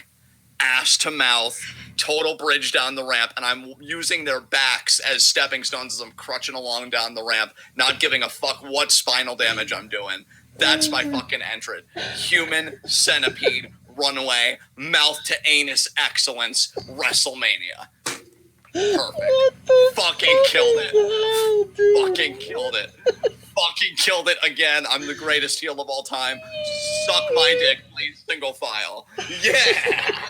Mine, because I am like this sort of ultimate babyface, mine would just be based on like the popular movie at the time. So like, if it would have happened in 2018, it would have been Black Panther based. Like that kind of thing. Like we're just going with pop culture. You know what I mean? There you go. I like that. Babyface entrances are easy because you just fucking pander. It's like that's all it takes. Human centipede Backstage hears me saying that, and they're just like, "Oh, imposter!" Oh man! All right, we got one more question from Foster or 2. We do. What would your medium place be like? Oh God. You're gonna have to explain what the fuck a medium place is. Okay, yeah, because this is Foster. He loves the good place like I do. Okay, so there's the good place, which is like heaven, right? Heaven.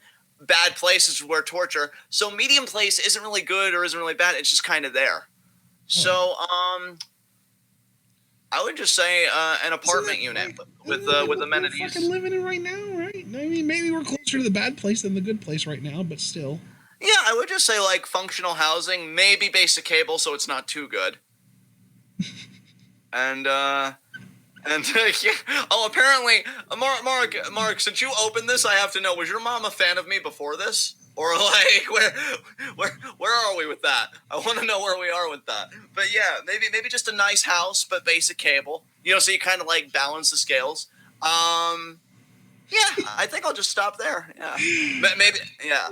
How many hundreds of people would be required to fulfill your centipede chain?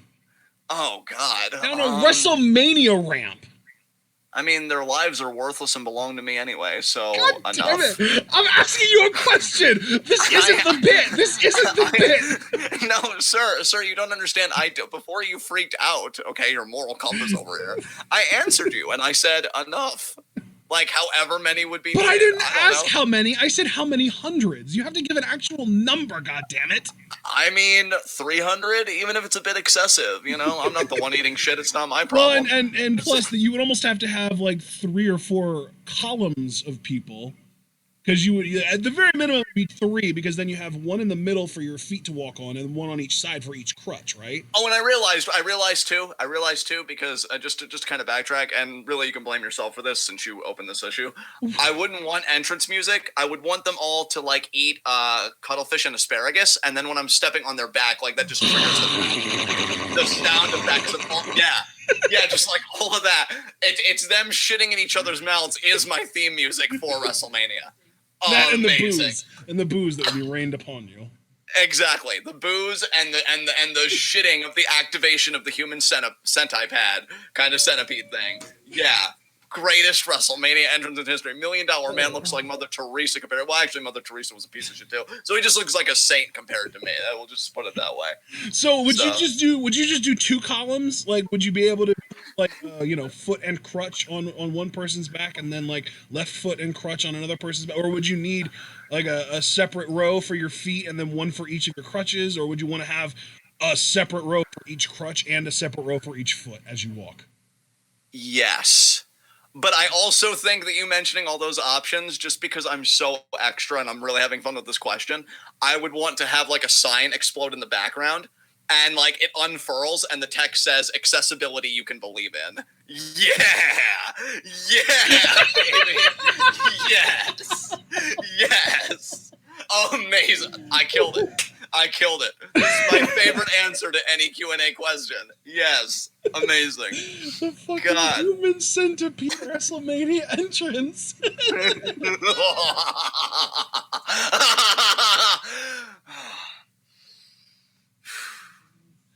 I don't remember what question we were on anymore. What would your medium place be like?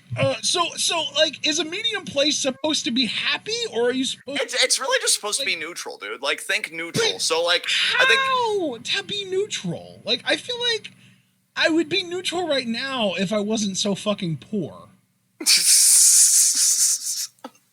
I'm not laughing at your economic status because that is serious, but your delivery on that is funny.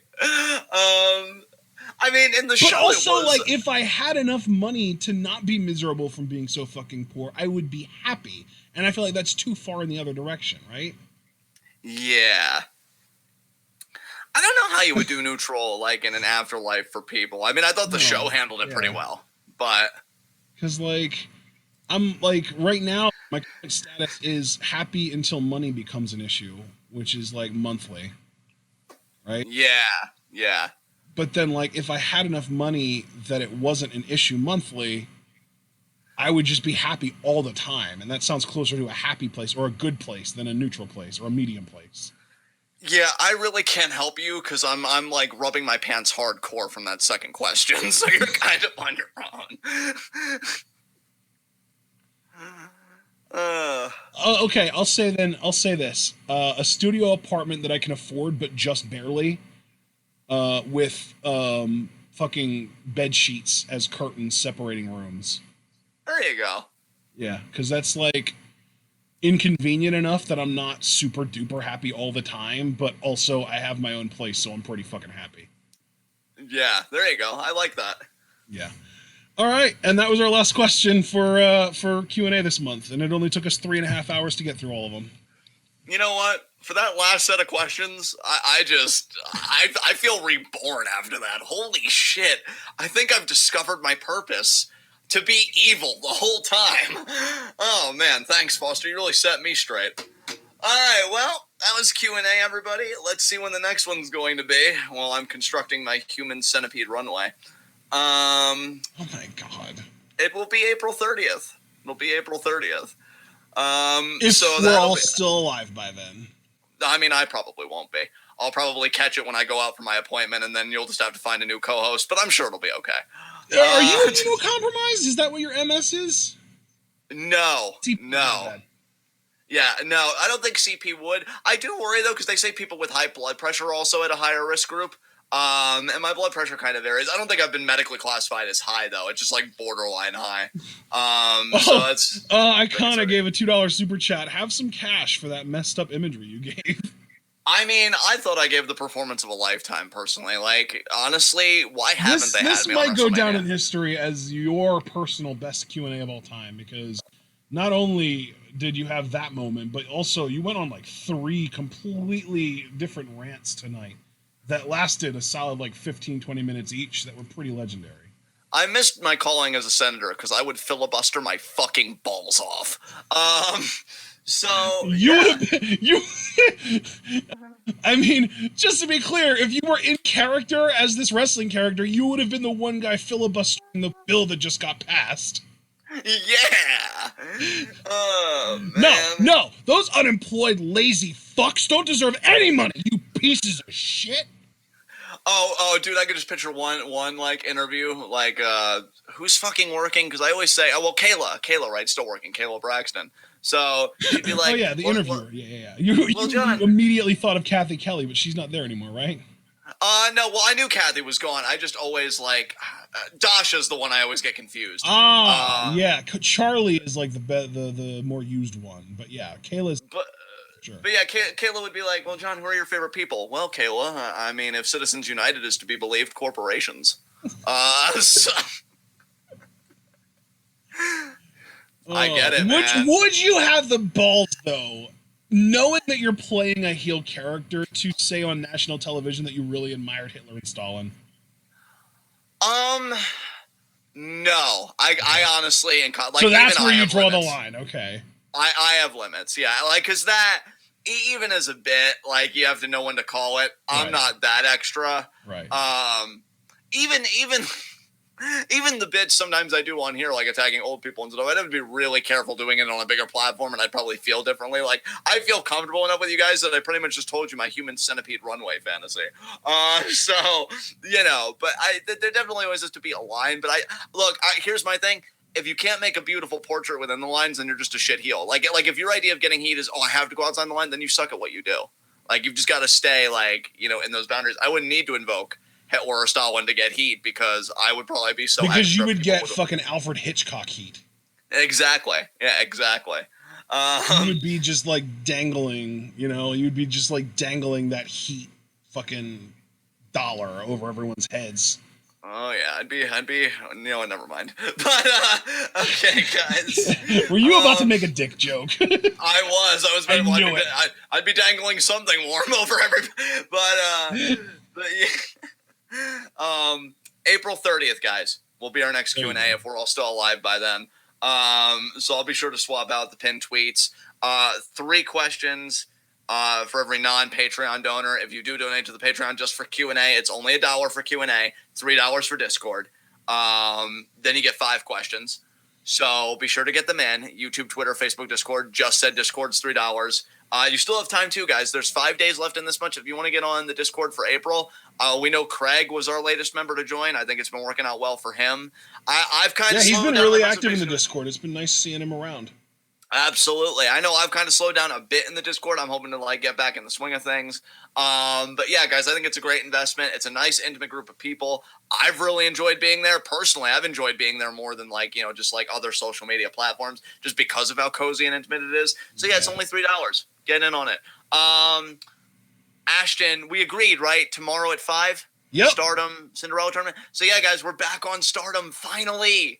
We're doing a Cinderella tournament coverage. Should be an excellent show. That's going to be tomorrow at 5 p.m. Eastern time. And yeah, that's all I really want to plug. So I'm going to hand it over to Ashton and take us home. All right, ladies and gentlemen, we hope you all enjoyed Q&A this month. If you did, remember to like this video, subscribe to the channel, click the bell icon to join the notification squad, follow us over on Twitch, click that bell icon as well, and if you'd like to support us, the brand, the channel, all of the above, you can do so by subscribing on Twitch, buying our merch on Teespring, donating to our Patreon, and sharing this channel and this video with all of your wrestling fan friends. And if you would like to follow us and kind of join in on our circle on social media, you can follow us on Twitter, like our Facebook, or again, on the Patreon. $3 a month gets you into the Discord, which is even more intimate, and you get even closer access to us than on other social media sites. So all kinds of different options there to keep up with the channel. But of course, remember, while you're on the social medias talking to your friends about TWitWoW, remind them that we are the workhorses of the YouTube and Twitch wrestling communities. Although the next week or so doesn't really reflect that moniker, because we have our Cinderella tournament live reactions tomorrow afternoon at 5 p.m. Eastern time, so make sure to stay tuned for that. But then we don't have anything else planned until Wednesday, where we'll be live reacting to NXT. And then I don't think we have anything else for Thursday. We might have a Stardom show on Thursday. I don't know entirely if that's going to happen or not. I don't know if that was canceled, but if it wasn't, then we'll be doing the 328 show on Thursday, a week from today. And then next Friday, we'll be doing preview predictions for WrestleMania. And then, of course, Saturday, Sunday, Monday, we'll be live reacting to WrestleMania Day 1 and 2, and then post-WrestleMania Raw. So we hope that you're all able to just kind of hold out, watch the Cinderella tournament from Stardom with us tomorrow afternoon, and then just kind of hold out, because Wednesday, the 1st of April fucking Fool's Day, which is like my least favorite day of the year, but that night we're going to be starting off TWitWoW Mania with NXT live reactions. That's the beginning of it all. It's going to be a whole lot of fun. We hope that you're all looking forward to it, and most importantly, we hope that you are all able to remember to stay tuned.